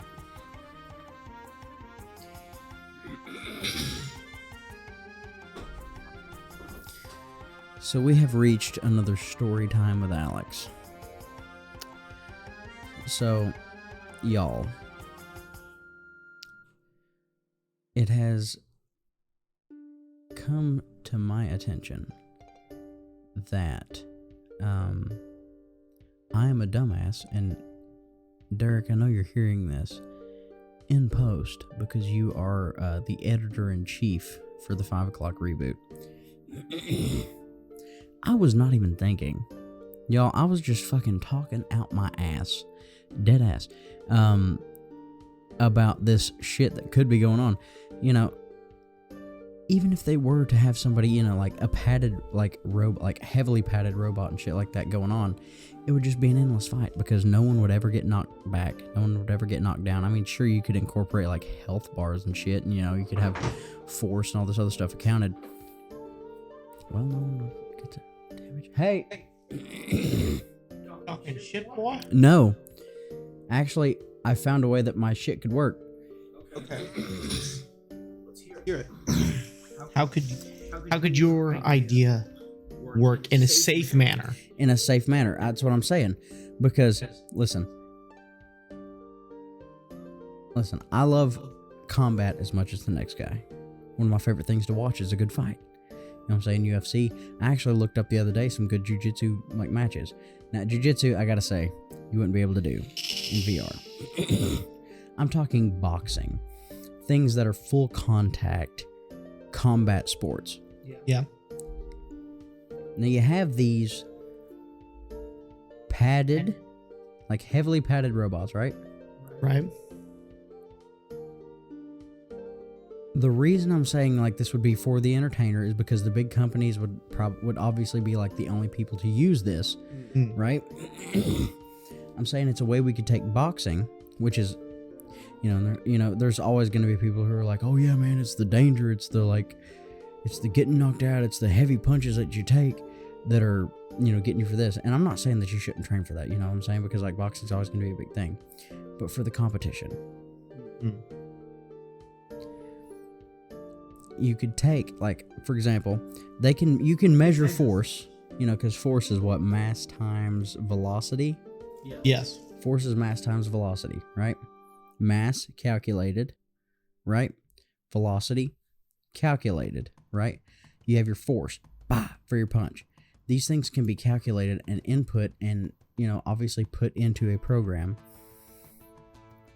Now, I was like, oh, well, the person, like the robot that they would be fighting in another room with VR and all this other stuff. It's like, if they were to get struck, then it would still be a big deal because they would still be getting hit by the same thing, right? But here's the thing. I was like, well, it'd just be padded. It could be, like, the padding isn't the thing, because my first thought was wrestling mat. Right. You know what I'm saying? You know what I'm saying? Yeah. If you were to get decked in the face by a hand just with a wrestling mat on it, you're going to feel it. Yes. It's not about the wrestling mat, sir. There are other paddings available. The only things that are important are, number one, that the block is being recognized, because the block is recognized, because you can design these things within the computer. Yes. The block is recognized. But for the hits that connect, right? Those can also be recognized. And for someone to, even if they do have a VR headset on, there are ways, I don't know what material it is. It's like a foamy type material. But you could get decked with that, right? And not really feel it. But the person who is throwing the punch, the computer could input the data, and it's like, well, the person's not really taking that damage. You're not necessarily watching the person. You're watching the bout on a screen, which is displaying the data that has been input into the computer. Yeah. Right? So the person is getting decked. They're not feeling that force and the heavy hit due to the safety precautions, but the force is still being input, and there would be like you know, like a health bar and all this other stuff. Like, all of that. The reason and I know what you're saying. Well, some people are made of different metal. You can take information.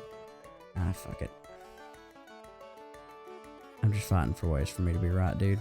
I just don't want people to get fucking hurt. Well, so the only way that I could think that it would work in like a practical sense.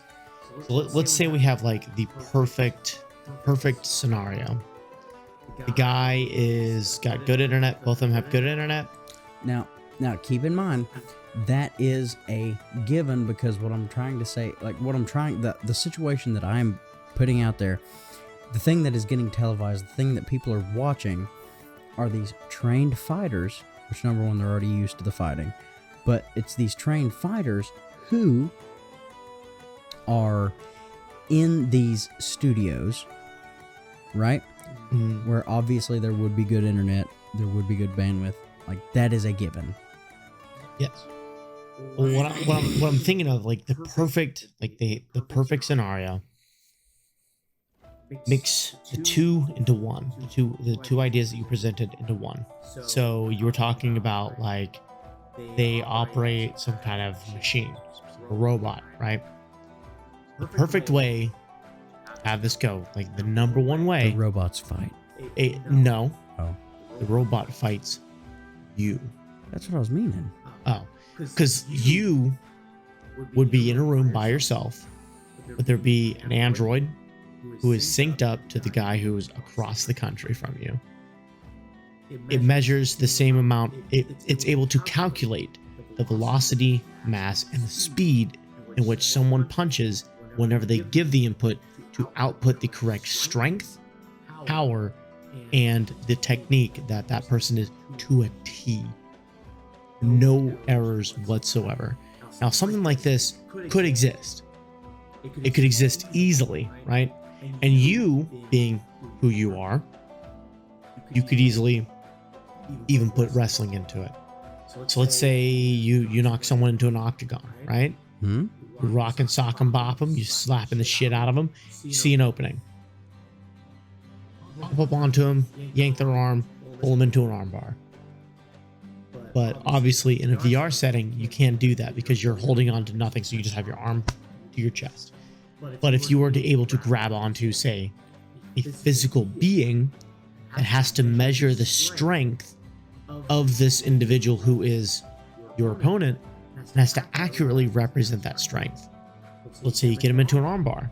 Obviously, if you get into an armbar with someone who is of equal weight class than you, you're not just going to be able to curl your arm up and then just get it out. Right. The robot has to understand that and learn this and put this into a concept, calculations, multiple things like that. And all this, it's something that would be a lot of work, but if someone dedicated their time to it, they could do it easily. Now, man, this would have been perfect during COVID. I wasn't per se meaning a grappling match. That's what I was saying. Like, jiu-jitsu would have to still be the thing. That would take more effort, right? Yeah. I was meaning a strictly striking sport. Well, even then, it would still work. You just have to... I'm just thinking of, like... So fucked up. I'm having to think about, like... Well, that's what I'm saying, dude. Like, this is a hard convo that we're having, and we weren't going to have this unless we had Mr. Hussong, Mr. Tequila. Because the only thing that I can really think of that would work for it is they have to... This is a machine that has to understand how you operate. Not understand how their opponent operates, but understands how you operate. If you punch it 50 miles an hour, it has to calculate that. Your body mass, your muscle mass. If you punch it 50 miles an hour, how hard is that going to hit, right? And so if you go to block something like that, your robot has to calculate your body mass, your muscle mass, your strength. It could not do that. On being able to protect you. Believe it or not, we have machines that can measure out to not even the pound, but to the ounce of power. We have this technology. It's just that no one's ever put this into this kind of perspective. If you put an exoskeleton that has this ability and just cover it with padding, it could totally be done. This would have been the perfect thing for COVID, or if we were having that issue, because sports as we knew it didn't exist. Yeah, no, everything was like fucking gone. That's why everyone was watching the news and actively having aneurysms, and that's also why the news was making so much money. Sorry. Oh yeah, and so if man, I'm just not. See, we're moving away from like fighting now, because now I'm thinking like, what's the number one sport that people watch? Football. Could you imagine if they? Well, I'm sure the NFL has the fucking budget for it, but if they put the money into it and put each individual player into a separate room, and this would be stupid amounts of money, putting each individual player into a room with a full kit of robots who understood how their player played, their strength, their body mass, their muscle mass, yada yada. It wouldn't be that hard to match the camera and the angle to each of the players, to then stitch that into actual footage. Now here's the issue with football. Listen, see, you went to pee. Now my idea is working on one-on-one. You know what I'm saying? Mm-hmm. But with football, that is a massive. That's not a. I mean, it's a full contact sport, but it is not a one-on-one combat full contact sport. You know what I'm saying? Like, you would have men who are just struggling against a robot that is putting out the same force as another man in another room, which now you have me thinking. You've got me wondering. Now you've got me wondering on experiments, on psychological experiments, sociological experiments, because now there's so much math and equations that would have to go into the psychological and all that. Now I've got to know, because would a person... I already know the answer to this. I already know the answer to this. Y'all can fucking experiment it as much as you want, but I can tell you what this is gonna be. It would be more intense looking at the numbers, right? Because a guy is going to push way harder, knowing that he's not going to hurt anything of his own. Not that he's going to hurt another human being. You know what I mean? Because, like think about this. Think about this. Because, like, listen. I did one workout on a football field with my friends one time, and they were like, all right, hey, you got to push this thing across the field or across this distance, right? And it was one of those things that, like, linebackers like, yeah. Well, if you're just pushing against that, you're going to push way harder. But if you're looking at a kid, like if you're looking at another man, like if it was me and you, or like let's say that you and I didn't know each other, right? Pretend for a second that you didn't know me, right? Fucking get out of your house. I know. Who are you? Exactly. Get out of. What are you doing in my house? I'm drinking with you and I'm a stranger. How does that feel? It feels like something that's going to show up on the news later. Speaking of the news making money, I got another point. Players would push way harder. Whoa. You know what I mean? Because they're like, I'm not actually going to hurt this guy. Well, because it's a padded robot. But at the same time, you have to think, most of the time, that's how they operate anyway. Their objective is to get through this guy, get him away from the quarterback, get him away from the running back, whoever, get them away. And most of the time, they're not going to be too terribly worried about hurting them. Because in a sport, you give it your all. You do. That's true. Give it 110%. And if you don't, you're going to fail. Well, the reason I'm saying they're going to go harder is because there are no consequences. There are no consequences. Literally none. Now I'm thinking about something totally different. If you go to tackle a robot, do they weigh the same as the person that you're going to go tackle? No. That right there is significant. Well, that's a thing. That's a thing for tackling, and that's also a thing for grappling, which originally was out of the question. I was going boxing and striking, combat striking and like striking combat. You know what I'm saying? Like, that is the original thought that I had. I was thinking like it was a rock'em sock'em type deal. It was a boxing thought is what I had. Boxing, maybe kickboxing, but here be the issue that I had, right? If you go to, that's why I was saying you couldn't grapple. This is making me think way too fucking hard about Well, that's why I was saying you couldn't grapple, because if the thing was to grapple, right? If that thing was to grapple you, right? Which, now that I'm thinking about it, if it's just a robot, like just a robot in a room, right? And you were just fighting the robot, which is being controlled by another man, on both situations, you would be able to, like, fight against it, and the robot would fight with the same force that is being input, right? Yeah. Now, the issue with football and tackling is that the robot would not weigh the same, which is, now that I'm thinking about it, one of the reasons why grappling and stuff like that may not work, because, like, while a lot of it is force and stuff like that, there are body weight. Body weight does play a lot in a lot of martial arts and stuff.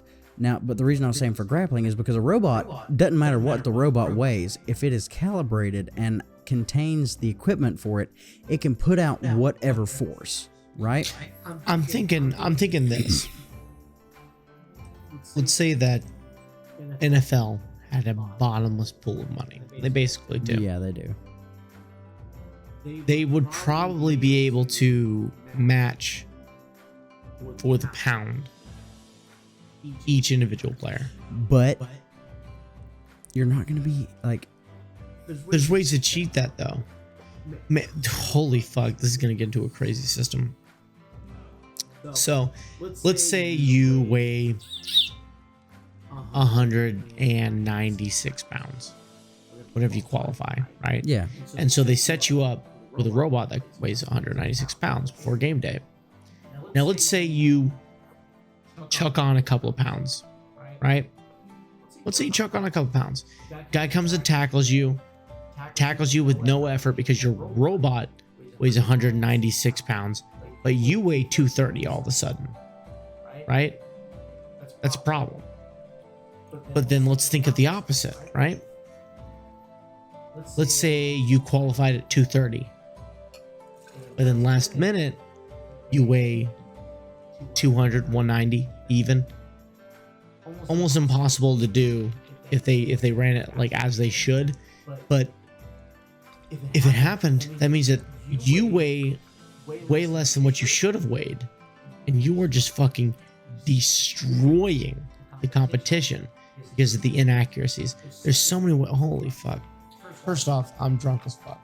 We're having some insane conversation right now that we've been having for a long time. Whoa. I'm actually kind of proud of us. Dead ass. Look at us go. Oh. We're kind of explaining why this hasn't been done so far. But the fact that we're explaining why this hasn't been done so far is also explaining why we're not seeing it now. We're copywriting an idea and then talking about why it shouldn't exist.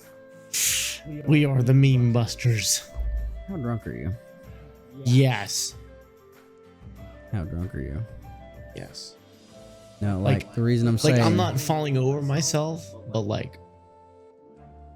Whoa. The reason I'm saying is... Where are you trying to be?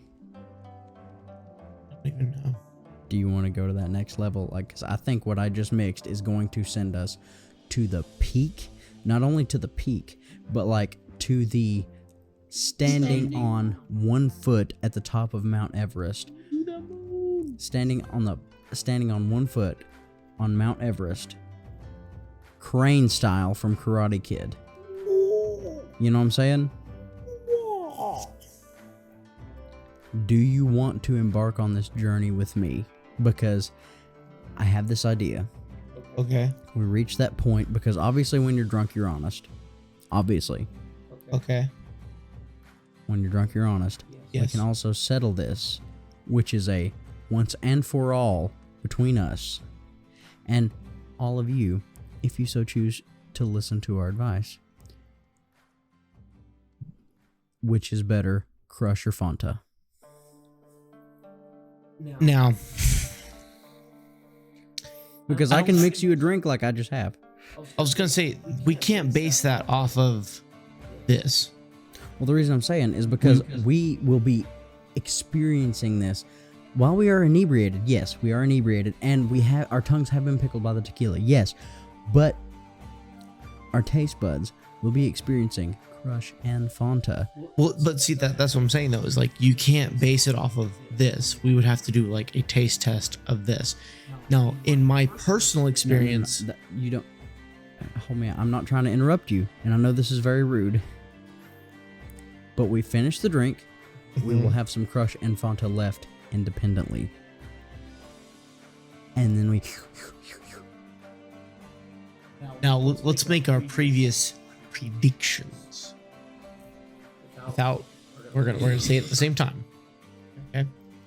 Which one do we think is better? I have to think about this. Oh, I know mine. I know mine from childhood. Okay. 3, 2, 1. Crush. All right, settled. We'll find out.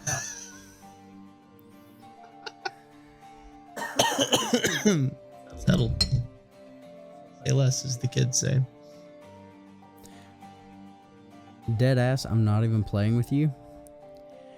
I wasn't thinking like I should say something that he's not gonna say. I was thinking, which one's better from my childhood? Crush, 100%. Crush. The reason I say that is because like my brother a long time ago. All right, so guys, we're gonna take it back in time. We're gonna hop in the 5 o'clock time machine. 5 o'clock time machine, which is just a back in time. Which is just a big old still, and when it starts cooking, you hop out, and you're not cooked miraculously, and it's another man, time. Are you baked, man? You're baked, man, dude. Man, are you just baked or what, man? But my brother, 401, man. 401. I don't even care, bro. Wow. Don't even care. What the fuck? Oh my god. Have you ever played Zip Zap Zop? But anyway, yes, we actually we will play it again here in a moment.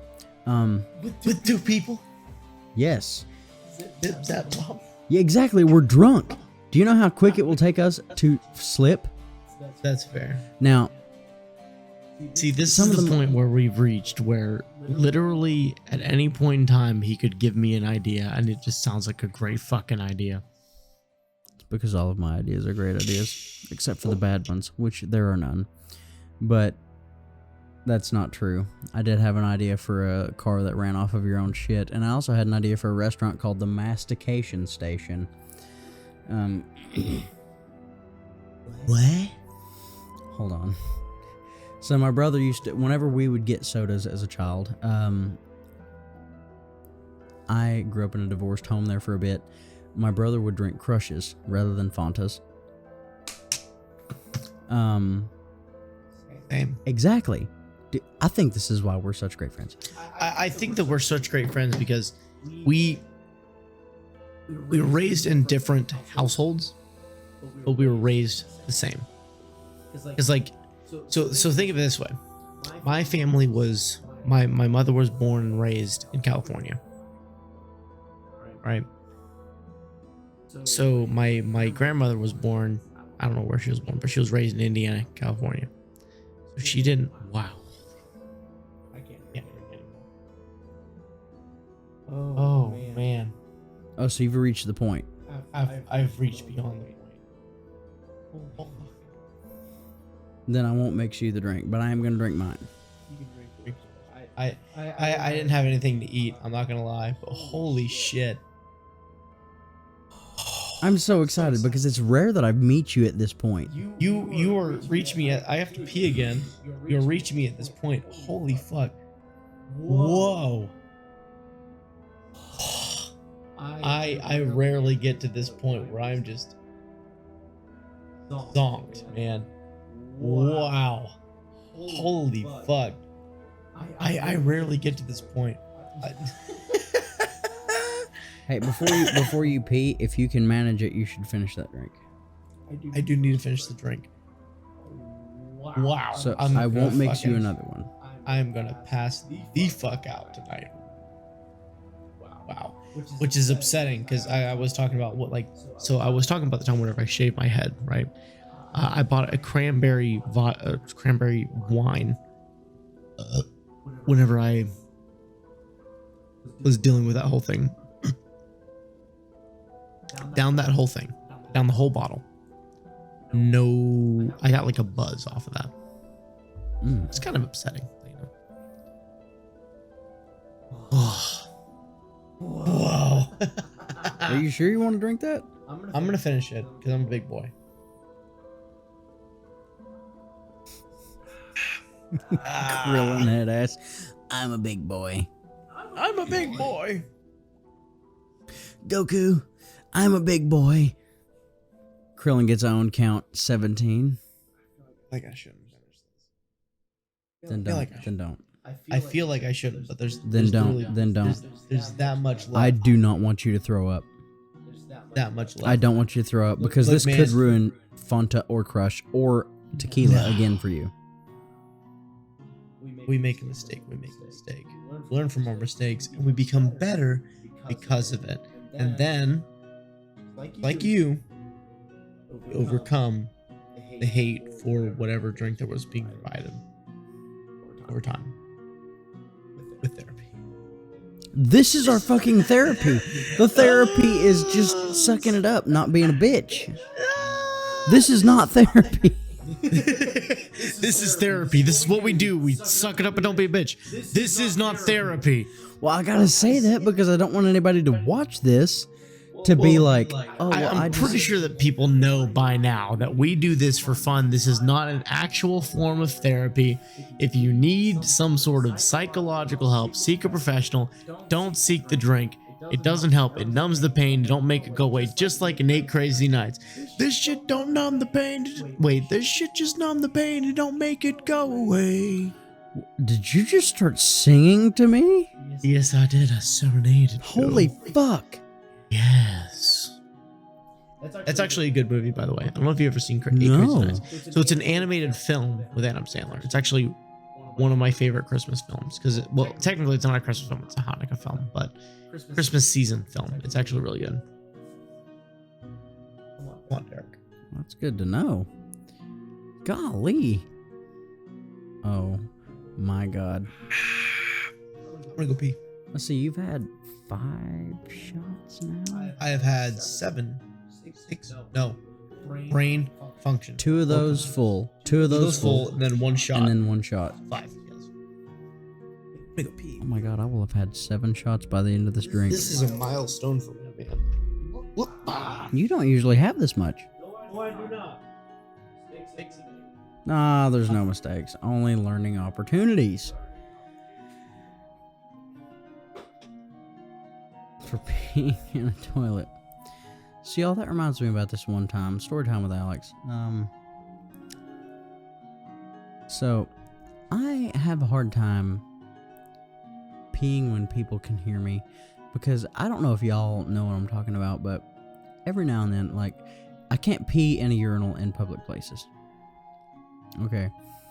I also have a hard time, like, peeing loudly in public places when there's somebody near me. The reason being, number one, I can't stand if somebody's just standing there being like, I wish this guy would hurry up and piss. Because number one, I'm like, oh, well, now he's thinking about me peeing and I can't do it. Number two, there's another part of me that's like, this guy's listening to how I pee. And I don't know how people pee properly. You know, like how it normally sounds like. I know how it sounds when I pee. You know, and it sounds like whenever everybody else pees. But there's just something about it that's like, this guy's listening to me pee and that's weird. And I can't pee in public.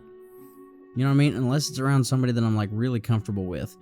And I definitely can't pee if somebody's like right there beside me.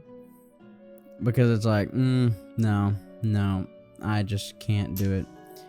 I'm a very shy peer, and that's because a long time ago, there was a kid at my grade school who... Are we actually digging into why you don't pee? Hold on, one second.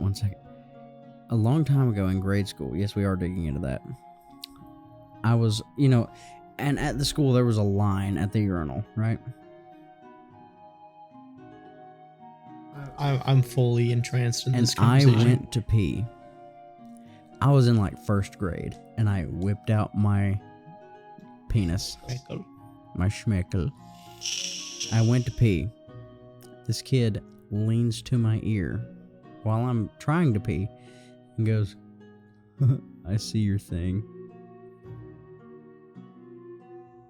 Now I can't pee in public. No. This is raising my hand for a question. Oh, fuck. Now I'm a dumbass. Yes, Derek? Yeah, what the fuck? What kind of child? It was a buddy of mine. That shit don't matter. What kind of human being walks up behind you while you're in the middle of your ceremonial It wasn't piss? walk up, though. We were all standing there. He was just being a That shit goober. don't matter. Who approaches a person behind them, gets within their ear, and goes, I see your thing. You're going to love that when you go to edit this. I'm not going to remember a fucking thing of this, but boy howdy, here we are. No, but for real. I think personally, I probably would have had him check an elbow. He probably would have felt an elbow. So I was first grade, dude. I was first grade. I'm not the man I am now is not the boy I was then. Well, I mean, yeah, but like, I need to write that shit down. Where's my phone? as a kid, like, so it's the same story for me. I used to be a very violent kid.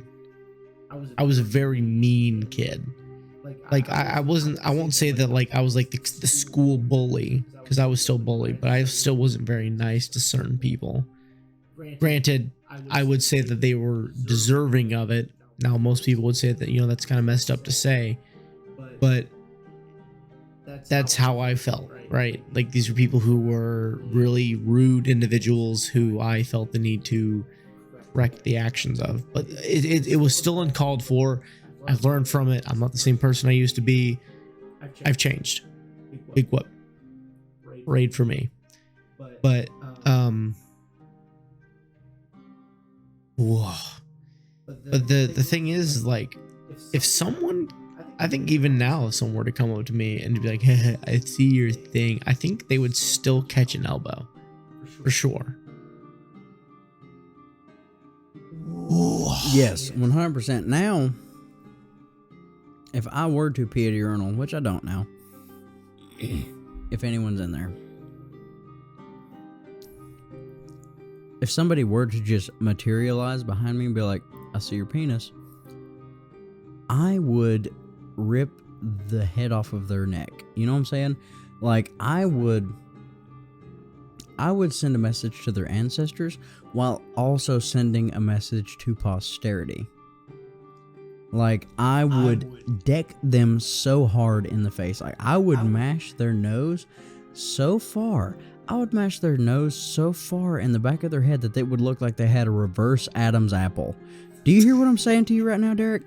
I would knock their teeth so far down their throat that they would chew their food twice.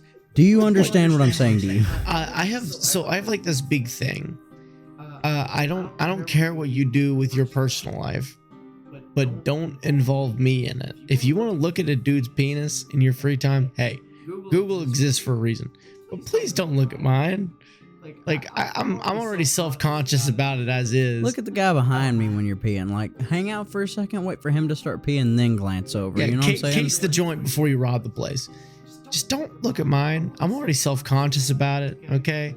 I already don't feel good about it, but if you sneak up behind me and tell me that you can see what God provided me, I'm not gonna be happy. Yeah, dude, meet Carol before you rob the bank. Exactly. I'm a very simple man. Very simple-minded man. If you feel the need to walk up behind me, whisper in my ear, I see your penis, you're gonna catch an elbow. That was not me as a child, though. I've always, up until now, like, I've always been, like, afraid of confrontation. I'm not nearly afraid of it now. You know what I mean? Because, like, my job is getting on to people. Yeah. You know, like... I mean, like, back in the day, like, I I liked confrontation as much as I do now. I never liked to pick a fight that, well, to put it in simple terms, I never liked to pick a fight that I couldn't win, right? That's still true today, but of course at the same time, I'm 25. I have got the tools to even the playing field. I never liked the idea of someone just sneaking up behind me. First off, if you sneak up behind me, that's already worth an elbow, because I'm a 25-year-old man. I do not need you coming up behind me and invading my personal space for anything, let alone to tell me that I see your penis. I don't need that in my life. You don't need to do that to me. First off, that puts panic. Yes. That puts fight or flight. Someone whispering in your ear puts fight or flight. And I don't know if you can tell or not, I don't have any fucking feathers, so I'm already flightless. So I only have one thing left to do. That is fight. I'm backed into a urinal that I may or may not have mounted to shit on, just like how Jesse does. It doesn't fucking matter. That's a callback from That's a callback from episode what? I don't even know. No, not 4. That was a callback from. It's whenever he came back the second time. Or 19 or some shit. 19, 20 rounds. Whoa. Go ahead, big guy. Whoa. But like, if you feel the need to sneak up behind me and tell me, hey, I'm sorry, but you're going to catch anything that I provide to you, and one of those things will not be my penis. It may be a swift teabag as I'm teabagging your corpse as you were just laying there. Oh my god! I will not. Your elbow is that lethal. Like, oh yeah, it is dude. I've got a sharp elbow, man. You've got like a fucking pinch of C4 on that bitch. You just. Oh yeah, because I've had people before like walk in on me while I'm taking a shit. There is nothing worse than catching me in my most vulnerable position. Do you donkey kick a motherfucker? Oh, I straight up will. I have no like I'm still pretty much a germaphobe, right? Like I do not like touching toilets at all. But I will straight up grab the inside of the bowl, rear up, and just fucking donkey kick that shit outside of my stall. Whenever it comes to me and protecting myself from being violated, gloves are off. No fear. No, nothing. Sheer determination and willpower. I will fucking send you into the next realm, and you will not wake up to tell your ancestors. Because goddamn, I will fucking send you. You will go into a parallel universe where dogs and cats totally get along regardless of where they come from, and screams are their currency instead of actual green money. Will fucking send you, because that is my most vulnerable place whenever I'm shitting. Yeah, it's a career. Because like you're at work. Exactly. So like whenever I'm shitting, like I'm not doing anything important per se, but I'm basically that's my meditating zone. That's where I sit to think. That's where you look at anime titties, dude. Exactly. So like I am sitting there living my best life, just vibing it out, and you feel the need, the audacity to open the door and be like, see your thing. Like you. What do you think about me? I don't know. Have make an assessment. And then you're just like, okay, cool. Donkey kick. Because see, I don't care. Like I said, I don't care about like what kind of life you live. But don't come in here trying to look about pee-pee while I'm pooping. That is a sacred moment. That is a sacred moment for me. I shit like it's a career choice. I take my shit very seriously. But if you come in there and you're just like ready to fucking just look at my pee-pee, no, you don't look at my pee-pee. You see the size of the bottom side of my boot. I give you your size 10 or 9.5, depending upon the boot size, or the size 9, which is my actual shoe size, which is annoying because boot sizes are always different from regular shoe sizes. Yeah. I will send you to whatever maker you made.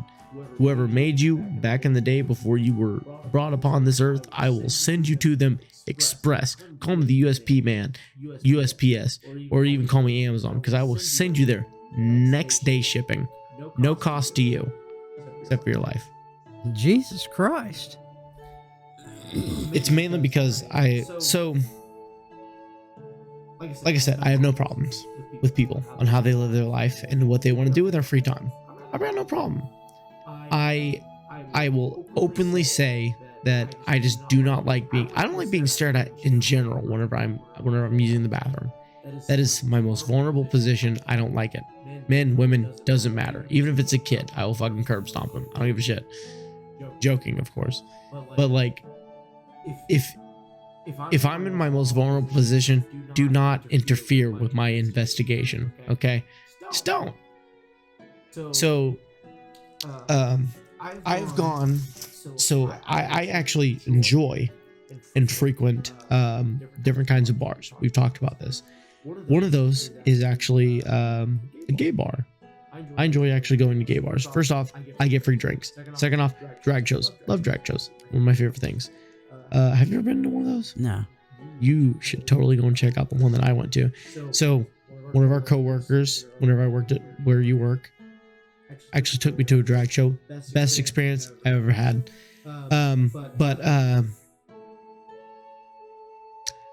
But their bathroom stalls don't have doors. So I'm already self-conscious. It wasn't the fact that I was at a gay bar. It's the fact that I'm just self-conscious in general. I could not shit there. There's no door. Now, of course, they don't have the door there because people can't hide there and do drugs, like take needles and stuff like that. Right. So like, it's understandable why that's not there. But me, I'm heavily self-conscious. I cannot shit there. So I legitimately left there, went to a nearby gas station and shat there. Because first off, like, it takes a special kind of person to be able to shit with a door off the stall. Yeah, dude, if a guy came and made eye contact with me while I was trying to use the bathroom, that would stop all processes. Oh yeah, because you can't just be like typical white boy, just. You can't do that because you're shitting and there's no fucking door. So if they walk around that corner and catch a whiff of your aroma, first off, they now know you on a practically biblical level. They're practically either your uncle or already your husband at that point. And you're just like, could we not stare at each other right now? Could you please vacate the premises? Could we just chill for a moment? We just chill Speaking of chilling for a moment, now I am about to piss myself. Nice. Oh, there you go. Now, are you sure you can make this venture? Look at him go. This man is, oh my God, he's going for it. This man is on all fours. He is going, and he is gone. Hello, ladies and gentlemen. Welcome to Story Time with Derek. Now, yeah, it's fucking crazy, dude. So I will talk to you all in a moment about work etiquette, because that is something that has been rubbing me raw for the past couple of months. If you take a job, easiest job that you could take, right? Let's say you work in retail, or you work as a bartender, or you work as a fucking hair salon worker, or anything like that. You're a hairstylist, right? Do not walk out on your job. Because if you walk out on your job, you leave everyone else to deal with the duties that you had. They have to pick up on that duty, right? That's pretty messed up. You know what else is messed up? Not getting paid. I work my job regardless of how I feel about my job because of the fact that I get paid. People don't understand that, and some people will just walk out of their job. This is something that is rooting to a certain issue that I'm dealing with currently, but of course, you know, next week it won't matter. I run things by what's called the rule of fives. Hello. The rule of five is pretty simple. I will affect me in 5 days. Well, no, I'll start back. Sorry, I'm drunk. How will it affect me in 5 seconds, 5 minutes, 5 days, 5 months, 5 years, 5 decades, 5 centuries, so on and so on and so on, right? Obviously, if it'll affect me in the 5 seconds, it's something I should consider. If it'll affect me in the next 5 minutes, really consider. 5 hours? If it'll affect me in the 5 hours, it's something that's an issue. If it's something that'll affect me in the next 5 decades, something goes terribly wrong. If it's something that affects me in the next 5 centuries, why the fuck do I care, right? The rule of fives is something I gotta find to be very important for solving my own problems. The rule of fives is like super out there for some people, but it's something that I used to run as a leader whenever I was in management. Someone would get mad at somebody, and I would look at them and say, "How's this gonna affect you in 5 seconds?" I'm gonna just still be mad. Okay, what about 5 minutes? Well, I'm gonna still be pretty angry, I guess. 5 hours? I mean, whatever. 5 days. Decades, 5 centuries.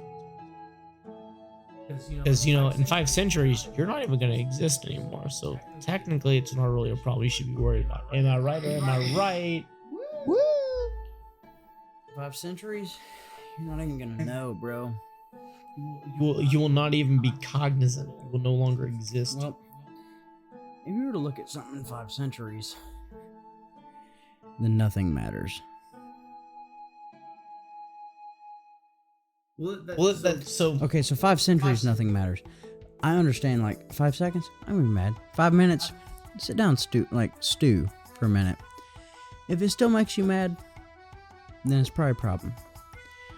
But if you can look at, like, anything and get over it in 5 minutes, it's not an issue.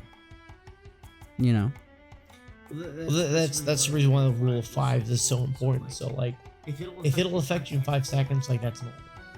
10 minutes, kind of normal. 5 hours, then it might be a problem. 5 years, should probably seek therapy. 5 days, meh. 5 decades. What about 5 weeks? If it's 5 weeks, you should really seek some proper help on that. So a pretty good example. I dealt with something. Working, right? So I was dealing with somebody who did not like the other person, and it took literally 6 hours of my life that I will never get back. Is this something that I was? Is this something that I was there for? I don't think you're even. I think we may have not even met at this point. Does the name Lauren mean anything? Yes. You physically remember them on a personal level, or just by absolutely, and I know exactly who you're talking about. They had an issue with one person that you and I both know. Yes. So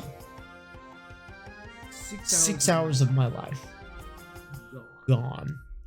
I dealt with them on 3 separate days for 2 hours each. I measured them all, timed it all. It agitated me so much that someone could act like that to another human being, just in general, for literally doing their job, right? So I did have to go internal and think, like, how is this gonna mess with me in 5 seconds? Pretty agitated. 5 minutes, cool, whatever. 5 hours, they don't like the person. Deal with it. 5 days, are you still bringing this shit up to me? 5 years, why the fuck are you bringing this up to me? Nope. 5 decades, who are you? Well, obviously 5 years. It's not been 5 years, and obviously they're not worried about it anymore. They better not be worried about it anymore, because if it's that, it's like that's like nuclear level issue. Based on some Instagram posts that I've seen, they're not worried about shit right now. On which side? On hers.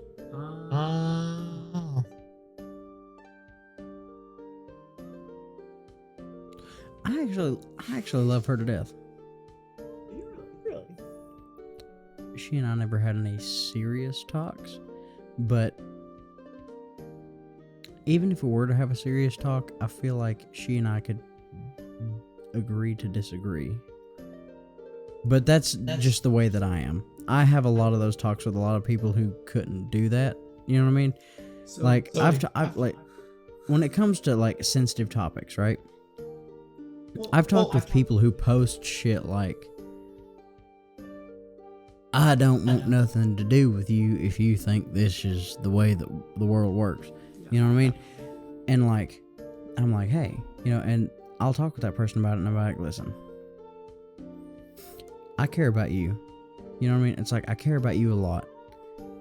You have a different viewpoint on this topic than I do. And, you know, like, obviously, this isn't exactly what I say because I'm a little drunk, but like, this is basically what it breaks down to brass tacks of, you know, the way that I stand on it. I know the way that you stand on it. Let's talk about something else. Here's my thing, right? I've even said this multiple times. Like, this person, she's a beautiful individual. Absolutely. She is easy on the eyes, easily. But to work with an individual in our field takes a mindset. It does. You have to take a lot of human emotions and a lot of human thoughts out of the equation. Like, you can't. A lot of abuse. A lot of what? Too. Abuse. Yes. So well, abuse. What do you? Now, can you extrapolate this data? So on the term of abuse, I obviously don't mean like someone's beating the shit out of you, right? I mean like verbal. On a daily basis, whenever you would do something and someone didn't like it, because we worked in a guest services field, off of an entertainment field. We service to the guest to make them happy. That was one of the things that made them unhappy with their job. Second thing was having to deal with the person every single day, almost. Like, it was every other day, but it was practically every day for them. Was this person complaining about, I don't want to see someone with this kind of stuff on every day? No. Kind of. I don't really remember that part of it. I just remember that they thoroughly did not enjoy the company of a certain individual because of the fact that they were doing their job. So the reason why I wasted 6 hours of my life was because this was through the span of weeks that I wasted 6 hours, by the way. I would wait 2 hours after work, and I should have already clocked out and been home. About them complaining about the exact same thing. Every time. This person's talking to me. This person's doing this. They're doing their job. And I'm sure that you did explain this to that person. Yes. But the thing about that is there's a difference between that and actual, like, abuse of the job, right? You have to cut your duty short for a certain time, right? You have to, you're outside all day. You're in the heat. It's time sensitive. Yes, it's very time sensitive. You're in the heat. You have to go in to cool off, to go out to do what you do best, right? There was never a complaint about that as much. There still was complaints. Main complaint was dealing with the guests who were not happy about the fact that you had to leave, and dealing with, you think I can do one more person, and then the person who's handling you, dealing with you, is like, no, we need to go in now. It is past time. You need to go inside, which is their job. And then there was the small, simple things where they would make small talk, small conversation. They absolutely hated. They despised it. So much that they would come to me in confidence and talk about it, and I say, they're just doing their job. They're just being good at their job. They're being really good at their job, because that's what their job is to make sure that you're not getting overheated, to talk to you, to keep you entertained, instead of standing there doing your stupid ass fucking what-you-whoos-its, and then go inside just to deal with whatever's going on in that room. But they told me that, and I said, look, I will make a meeting. This individual will sit with you and talk to you. We'll hash this out like adults, because that's what we fucking are, and we will move on. Easy. No, says I. I. Apparently it wasn't fucking easy. 6 hours of my life went down the drain because I tried to help this person understand that what they are doing is simply their job, making small talk conversation, just trying to pass the time. It was their job. They didn't appreciate that. I said, if you just go inside after your time's up, you don't have to interact with that person. You literally have to be like, and if they try to talk to you, be like, I don't want to talk to you. I'm very sorry. Easy, right? But they made it into this huge deal, and that's the aggravating thing. It's like she's really easy on the eyes. She was a beautiful person. But I remember that eventually she got so aggravating that I actually cracked, and I said, "You're a lot like passion fruit. A lot easier on the fries. You're a lot easier on the eyes. I would love some fries right now. But you're a lot easier on the eyes. The inside is rotten. You treat people like they're beneath you because, well, this kind of leads back to they had that mentality of like a big shot, right? Whenever they were doing the job that no one else wanted to do, and it blows my mind so much. I was actually talking about it before you came back. I was talking about like work ethic. You're doing your job to pay the bills. You're not doing your job to do anything else. Maybe go drink. Maybe go try to do a vacation. Doesn't fucking matter. You're doing your job for a purpose. So do your job. Clock in.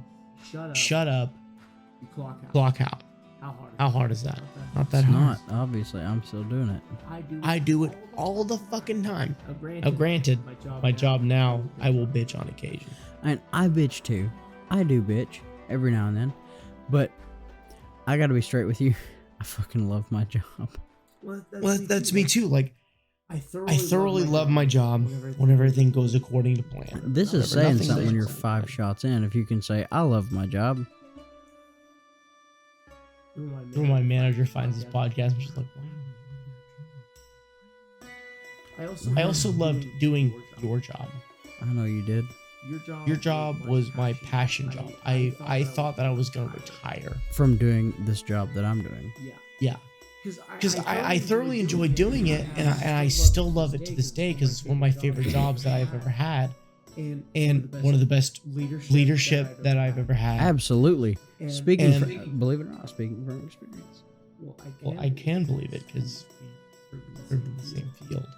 I was just saying, like, it's surprising that, like, I have served leadership in that field.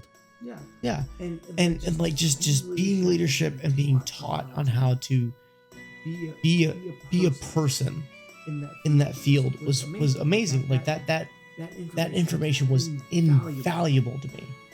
You could not put a price on that kind of information. And I mean, to this day, I always think about like going back and continuing to work for him. But it's like if listen, it's like one of those things of like I could go back, but I still love this job much because I make way more money in this job than I do at that other job, even with the pay raise that you guys got. When it comes down to brass tacks, you have to think about if the joy your job is giving is worth it, right? Because when you think about it, it's when you think about it, there's an inverse relationship, right? For a lot of people with high-paying jobs, they hate their job, right? Like, let's say you put bolts on a tire in a factory. Bolts on a tire? Fuck me, I'm stupid. But let's say that your job is like near the end, and you like do something on an assembly line. Let's narrow it down to from a broad spectrum to a shorter spectrum. Miles per gallon. You taught me this. Yes. Measuring the miles per gallon at your job, the gas mileage, the amount of times that you're happy with your job matters. That's what keeps you coming back to this job. My job is awesome. I get to pester people for a living. I get to be whoever I want to be for a living.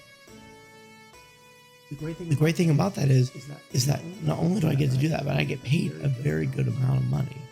So much so that I can live comfortably and not worry as much about bills as I did whenever I worked at your job. Exactly. Now here's the thing. Like, because you gotta face it, guys. No matter what job you have, right? No matter what job you have, you may have the dream job. Your job could be getting your dick sucked for money. There are going to be days that you're like, I got nothing but people who wanted to fucking use teeth. Like, I had 3 people today who wanted to use teeth, and I'm not into that. You know what I'm saying? Yeah. There are always going to be your complaints with every job, no matter how good it is. No matter how good Are it is. you okay? Because you just smacked your hand. I feel nothing right now. I envy you because I wish I were able to achieve that point without vomiting. But anyway, you have to think out of all of the good days, you got to think happy. You know what I'm saying? And I'm not saying like, oh, you know, it's like, oh, my job sucks and my boss treats me like shit. My boss talks to me like I'm dog shit every day. If your boss talks to you like you're shit every single day, fucking leave. Alright? Don't stay there. I don't care what your boss says when you try to leave. Find another job. I'm not saying quit and then find another job. I'm saying find another job and then quit. But you have to think about the industry you're in.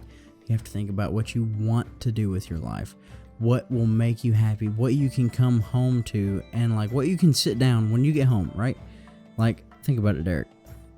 When you come home and sit down, are you thinking, I hate this? Are you thinking that every single night?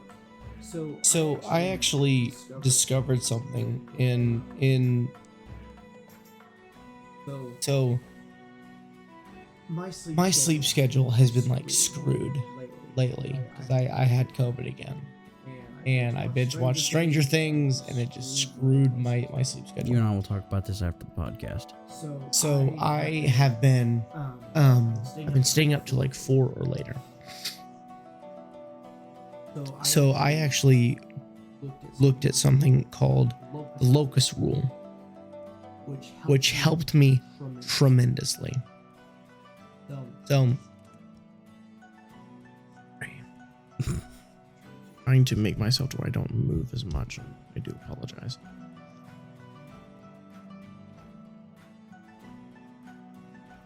So the locust rule is this rule. I have so much mucus buildup. Why do I have this? So the locust rule is this internal and external thing, right? So there's a way that they explained it in this video that I watched. Adjust here. So they put a class of children to a set point of tasks. Whenever they completed the task, they all got an A+. Now we're going to separate this and make this a little more easy. You are one class, I'm the other half. They told you that you did great because of your efforts. You got an A+ because you worked hard. You did everything that you could. That makes me feel good. Right? And then there's me. They told me that I did good because I was smart. That would because I was just gifted, right? That would make me feel good too, but not as good as the first one. They put this to the test. They gave the entire class access to puzzles that are easy, medium, and difficult. From your personal thought, who do you think took the hard tests? The hard tests? Mm-hmm. Would it be the smart kids or the kids that were told that they worked hard? Now it depends. Were they told that they were smart and gifted, or were they told that they worked hard beforehand? No. This is 2 separate groups. You worked hard, and you got an A+ because of your hard work. I got an A+ because I was simply smart. Now, knowing how science and this kind of shit works, I know what they were kind of testing. I can figure that out just based on the limited information that you've given me. The ones who took the hard tests are the ones who were told that they were... Oh, shit. Give me a straight answer, because I already know the answer to this. Well, now I'm trying to think. I want to say that the ones who were given the hard test were the ones that they told that worked hard. But they were trying to test to see if, like, how much this plays into everything, like your mindset your mindset after everything's said and done, are the ones who were gifted. They wanted to see who was gifted. They weren't trying to see if someone who was gifted could outperform people who worked harder. The people who worked harder took the hard tests. And not only did they take the hard tests, the people who were gifted took the easy tests and got bored. Because they felt like there was no problem, right? People who took the hard test enjoyed taking the hard test. They enjoyed the challenge. Because they worked hard. The show of their workmanship and the fact that they were able to put in the effort to work was the reason why they took the hard test. And once they finished it, they even took on other tests as well. These were basic puzzles. Things from like jigsaw puzzles to harder puzzles like Rubik's Cubes. They worked hard, they finished the task, they felt good about it because they worked hard. Now, the people who were told that they were just gifted felt an external force that they weren't able to complete it because they were just gifted, so like they don't have to. They were just gifted. Hard. Exactly. So the video that I watched talked about they ran a business. The person who made the video ran a business. It was a door-to-door salesman. The one question that they would ask on the first rough day that they had, where they made 0 sales, they would ask you, why do you think you didn't make sales today? And this is how they would determine who they could keep and who would just quit. They asked a person, why didn't you make enough sales? And they gave him just this phone book list of excuses. The weather, it was rainy, there's this obstacle in the way, there was this and that and the other. These are people who were just told that they were smart, they were gifted. Now, the people who didn't make enough sales that they asked that made it were probably the people who were saying, I didn't put enough effort. Exactly. They said that I was not determined enough, or I didn't do this, or I didn't do that. These are the people who work hard. This is where my work ethic actually comes from nowadays. I did realize that after a while that like it was, I thought that I was gifted. I kept making up excuses in my head. People weren't tipping enough. People weren't giving me enough money. People weren't being generous, things like that. But after a while, I realized I'm not putting in enough effort. I'm not being the showman that they wanted to get more money from. Now, with me, I work hard. I do what I can. But the thing is, after a while, I realized that I'm making excuses for myself of why I didn't make enough money. People being stingy. People were this, people were that, whatever. You realize you're like, it's not their fault. It's me. I have to be over the top for them to be over the top for me. And that is why I always talk to people about that, because whenever I did take on a leadership position in 2 separate locations, one at your job and one at a separate job selling footwear, that's the thing that I would run with. Why do you think you didn't do well? Oh, well. This person's being difficult. This person's being difficult. This person didn't want to buy enough. Blah, blah, blah. Whenever I could easily walk up to a person and sell them 4 times the amount of things that they wanted to buy that day. You put in the effort. You get out what you put in. That's the year-old saying, the decade-old saying. You get out what you put into the work that you give. I gave 110%. I went home tired every single day. That is how you know that you do what you do. If you leave work tired, you know you gave everything that you had. Yes, sir. Preach. There are always going to be occasions where you go home and you're not as tired because you didn't give 100%. And most people, think that's a lot of hogwash. I've seen it firsthand.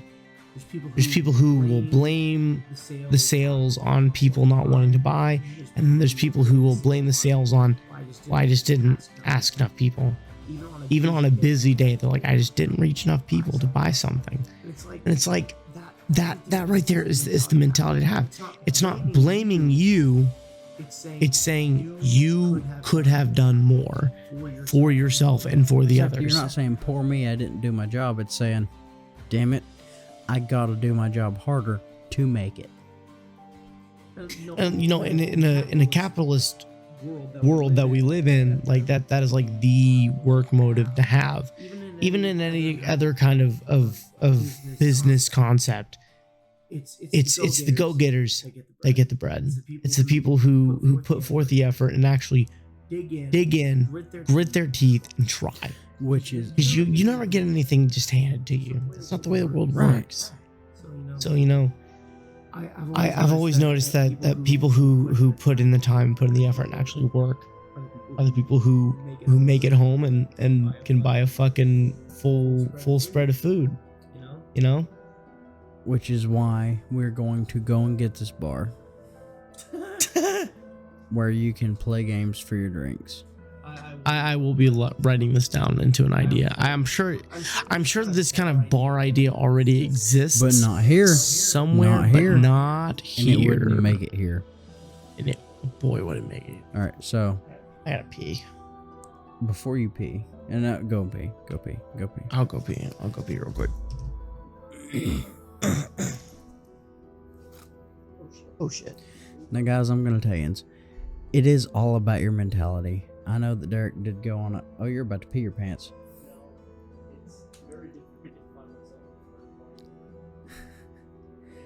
Now, it is all about your mentality, and it is about the smiles per gallon. Now, if you find yourself at a job where it is difficult to think, I didn't try hard enough. If you're at a job where you're like, well, I don't want to try hard enough, you have to break these things down to simplicity. You can't, there are certain jobs, listen, there are enough people on this planet that there's a job for everyone, right? If you're currently working a job where you're thinking, I didn't try hard enough and I don't really want to try hard enough, right? Then you were in the wrong field.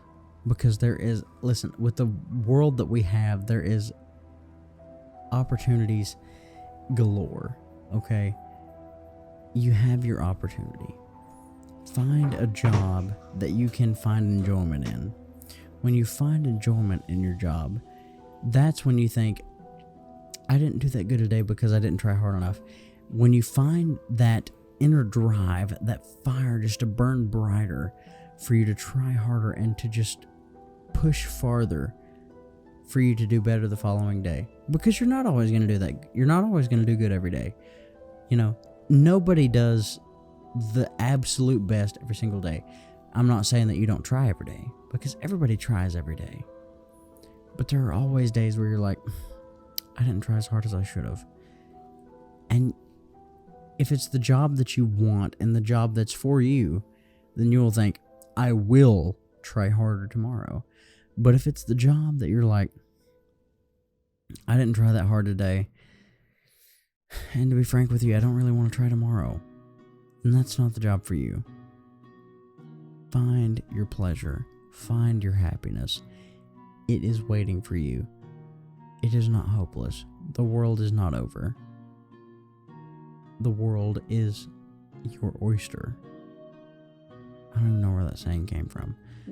But what you need is there. I promise. I promise. I'm not bullshitting. Catch me. You may be drunk. Catch me. Get a hold of me if you believe incorrectly. Our link to the Discord is in the description. You'll be able to correct us. You'll be able to figure out who I am by the Discord. Okay. I'm the Big Al in Discord. Big Al. Okay. That's always my thing. Is like, you'll always catch people who are willing to make excuses. Your excuses don't matter. At the end of the day, here's the one truth that I've always found. You can make excuses for days, for years. Oh, well, this business didn't treat me right, or this place didn't do this, or this place didn't do that. At the end of the day, you made the conscious decision to take the job that you took, right? Exactly. And if you're not willing to put into the company that you put so much time into and is paying your bills, if you're not happy with what's happening and you're not willing to fight for it, you should not be fighting for it. Period. Exactly. That's what I'm saying. If you come home at the end of the day and you're like, I didn't try hard enough, and you're thinking, I don't want to try hard enough tomorrow, then you need to find another job. You need to find something that you want to try hard enough at. Something that you love. If you love what you do, you'll never work a day in your life. That's the old saying. Guys, right? let me tell you.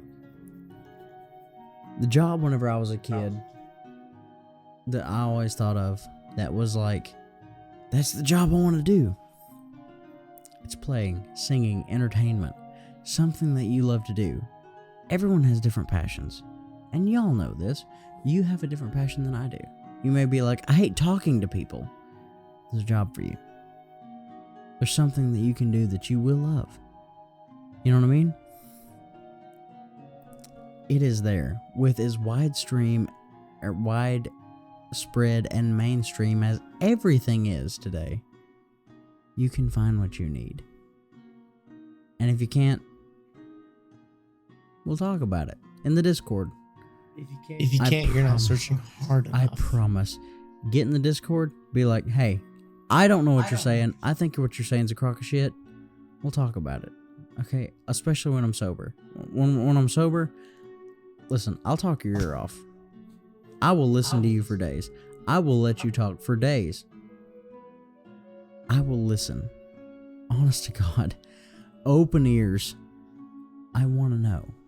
You know what I mean? I care about all of you, and I want to help. That's why we do this. You know what I mean? We literally do this to provide you entertainment for the week. Granted, we have missed a few weeks, and we have missed tradition. We're making up for it tonight, by God. We do this so that you have something to look forward to. Maybe things are rough. Maybe things are difficult with what you're dealing with right now. You know, you get to plug in to this and then just unplug and deal with whatever it is that you're dealing with on a daily basis, a weekly basis, monthly basis, whatever. This is the thing that you get to come in and listen to, because we work 9 to 5s. Just the same as, well, you work fucking, you work 9 to fucking 12s at night, but we do what we do because we have to pay bills. And I personally believe that there is something kind of cathartic about you working as often as you do, me working as often as I do, and meeting together, still willing to meet together once a week to do what we do best, and that's just talk about the world and everything that's going on in our life. You have problems like fighters who are like bludgeoning themselves needlessly when there could be when there's ways that this could be solved where there's not issues.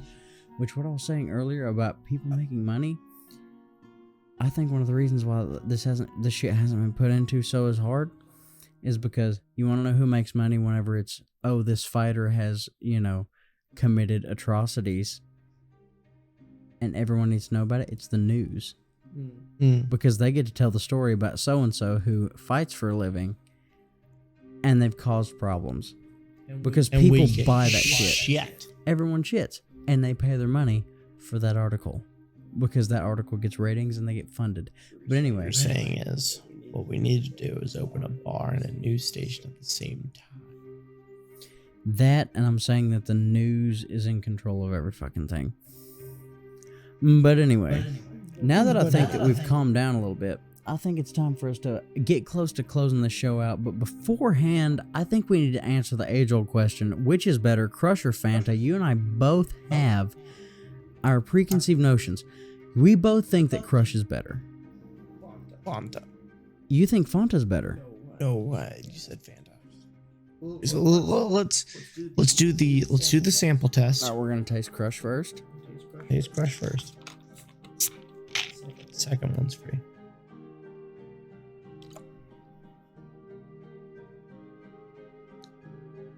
Okay. I'm sitting out for a second, so it's a little more flat. I'm still getting that crispy, but it's not as crispy. Yeah. Let's get the Fanta. And the Fanta. And note to you, Fanta, don't you want to? Not Fanta, don't you want to?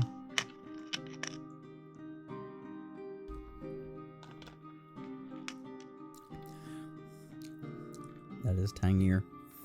There's a tang. I think we may both be wrong here. For an orange drink, fuck me. Hold on. Wait. Let's go again. Let's go crush again. Okay, one more crush in there. Let's crush it out.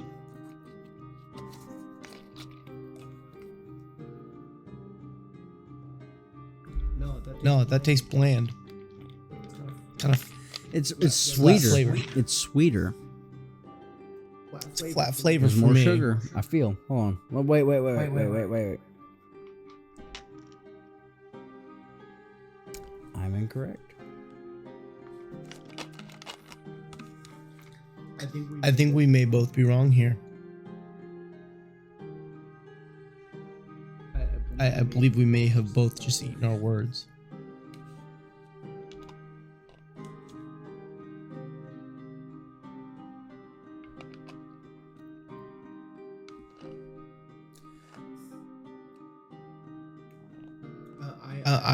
I am willing to swallow my pride on Now, this. hold on. We got to talk about the difference here first. Okay, everyone. What I'm gathering is Crush is indeed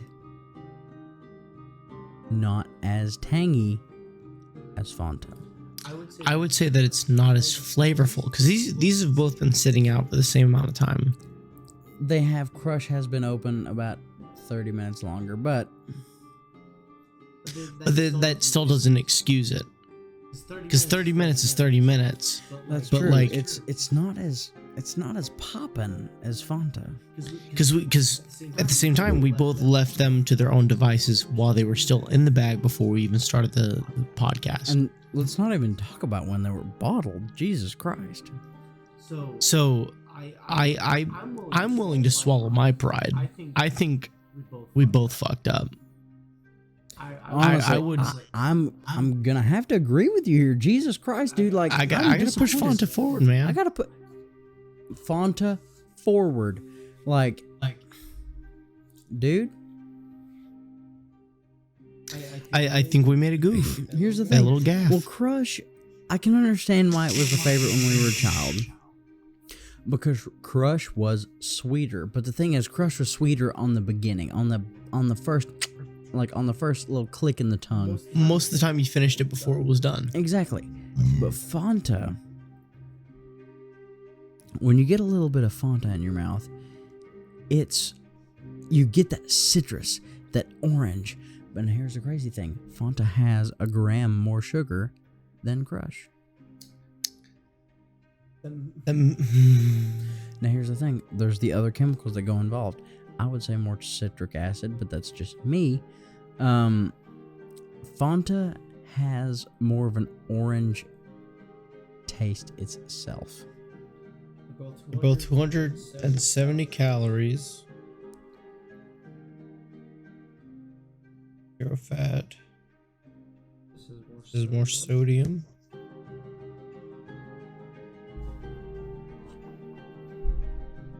Same carbs. 1 more gram of sugar. 1 more gram of carbs. This is double the sodium almost. This has 30 more sodium than the Fanta does. 40. Yeah, because it's 120 or 30. Sorry, it's 120 to 90 sodium. 40. No, 30. Fuck me. 30. I'm stupid. This has 1% more added sugars. 1 gram extra sugar. Which makes sense why it's sweeter and doesn't have the None bite. of them have any protein. Obviously. No protein, bro. No gains. Oh. No gains. Maidenless behavior. Let me see the ingredients here. Water, high fructose corn syrup, citric acid, sodium benzoate, preservative, natural flavors. Yeah. This is the same to protect taste, natural flavors. I don't know. I think Fanta's better. Hold up. You know what Fanta is that the other one's not?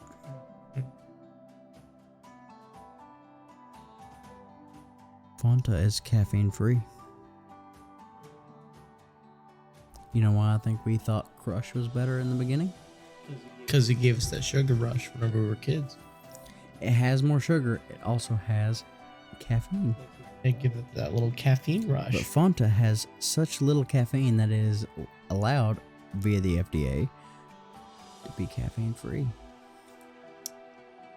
That's it. Now, Alex, we've been running this for a minute, man. We've discovered We're like things. 3 hours in. We've discovered things about ourselves. Where does Hussong, Mr. Tequila.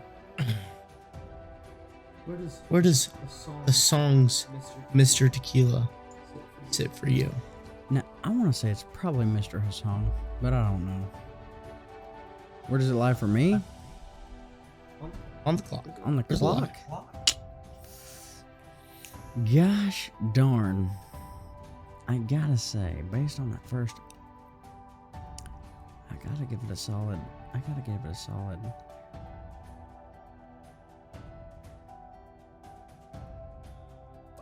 solid 450.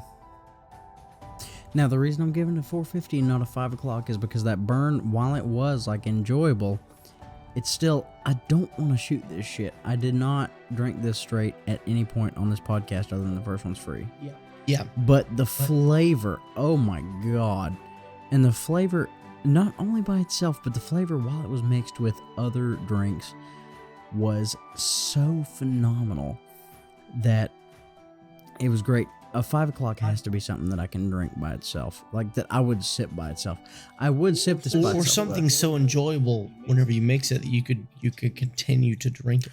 Oh, I would continue to drink this mixed.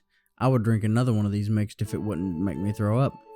But it's by itself. The by itself for me on the clock. By itself kind of said it, Like, yeah. by itself, I gotta give it the 450. If it was the 5 o'clock, I would have. Listen, guys, if it was the 5 o'clock, I would have been drinking this stuff by itself for a long time.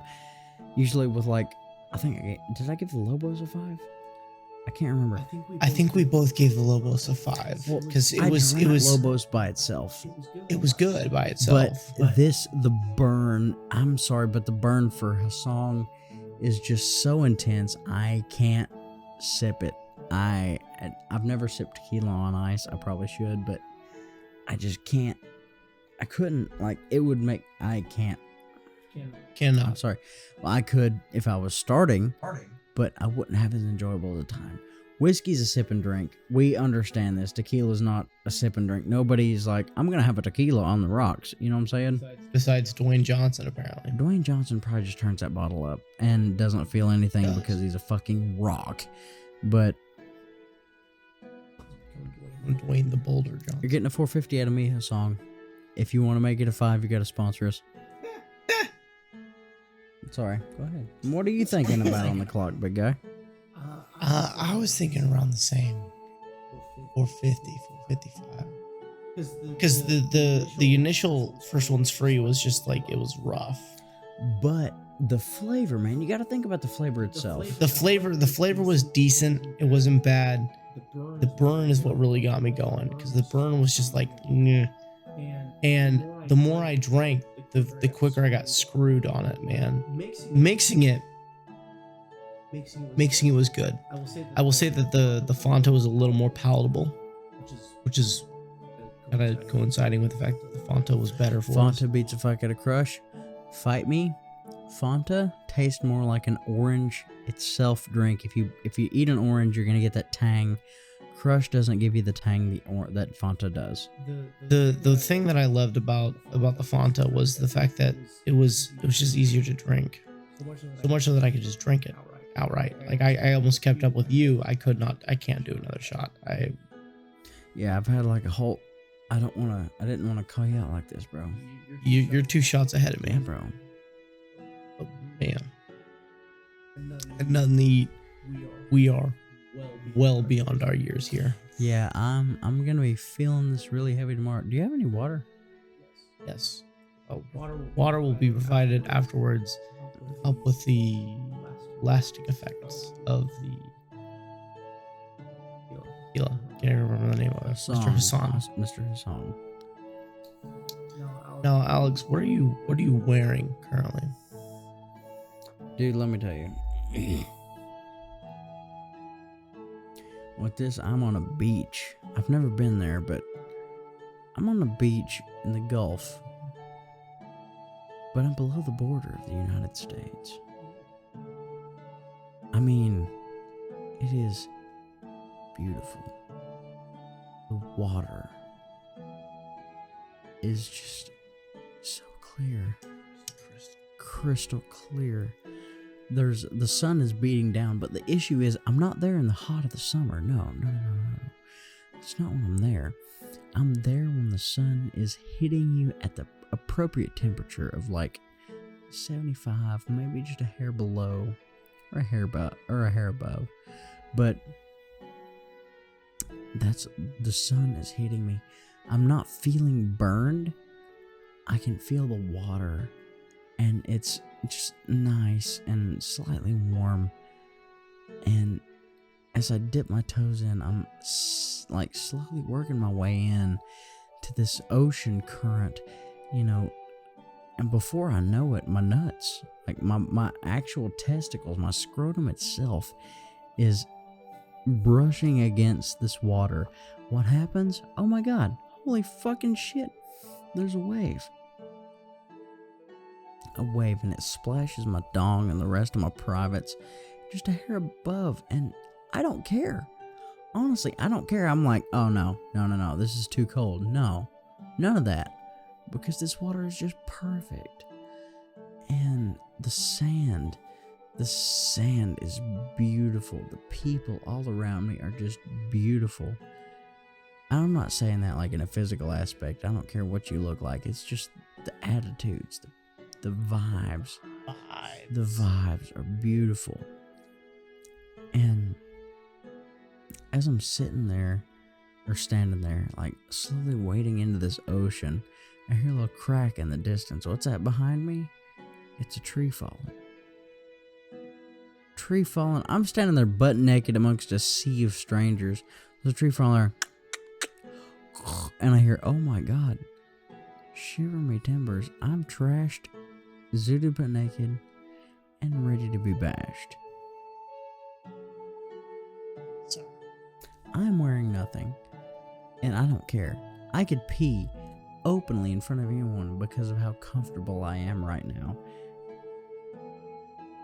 Good Lord, Derek, please tell me what you're wearing.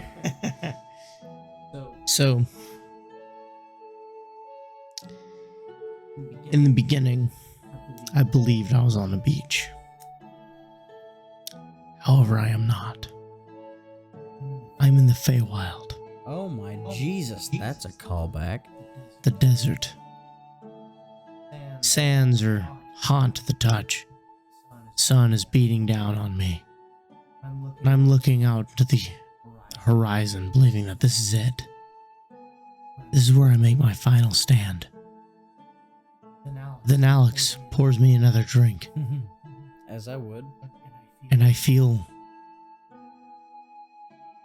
the creatures of the Fae caress me appropriately upon my dong, to gather me, so to speak, to an oasis. They pull me gently, not being too forceful, but gently nudging me in the direction of which I need to be walking.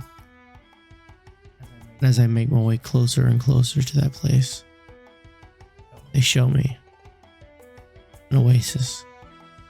I fall face first into the water, drinking it in, savoring every moment that I finally have a moment of fresh, cool water against my skin, knowing that out there, civilization is ready for me to be taken back in. The desert heat, gone. My comfort is just astronomical. And as I raise my head from the water, taking every last second of that temperature in, I look to the skies and see nothing more than clouds that should have been, that could be. Those clouds clump together to create a storm cloud. That storm cloud guides me back to the safety of civilization amidst this vast desert of heat and desolate wasteland. They guide me back to civilization. Still dong hanging, right? Oh, swinging. Everyone's looking at me funny. I'm a man who's just walking out in the desert. But they see something different from the man that began that journey. A man who came close to succumbing to the desert itself, but found salvation thanks to the creatures of the Feywild. Ladies and gentlemen, I am perfectly thrashed, bashed, and ready to get trashed. We here at the 5 O'clock Reboot have truly come across the precipice today. 100%, dude. Like, I have reached the pinnacle. Like, genuinely, I could not get any farther without throwing up. But I also could not have had any less and be feeling the way that I'm feeling right now. I could not have had any more fun with anyone than the man who sits next to me. I agree. Same with you. Every single week. Same with you, Big House. This is the reason why we do it. Like, yeah, we're drunk, we're fucked up, we're gonna be saying a whole bunch of random shit, but like, there's nothing more genuine than what we talk about here on the podcast than what we typically feel about the way that the drink makes us feel at the end of the day. Yeah.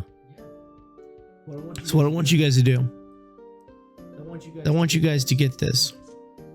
It's on Mr. Tequila. If you like tequila, obviously. Even if you don't like it, give it a try. And I want you to share it with your friends. You know what you should do, though? You also share this video with your friends as well. Like, comment, subscribe. Let them know where you came from. Let them know what we could be.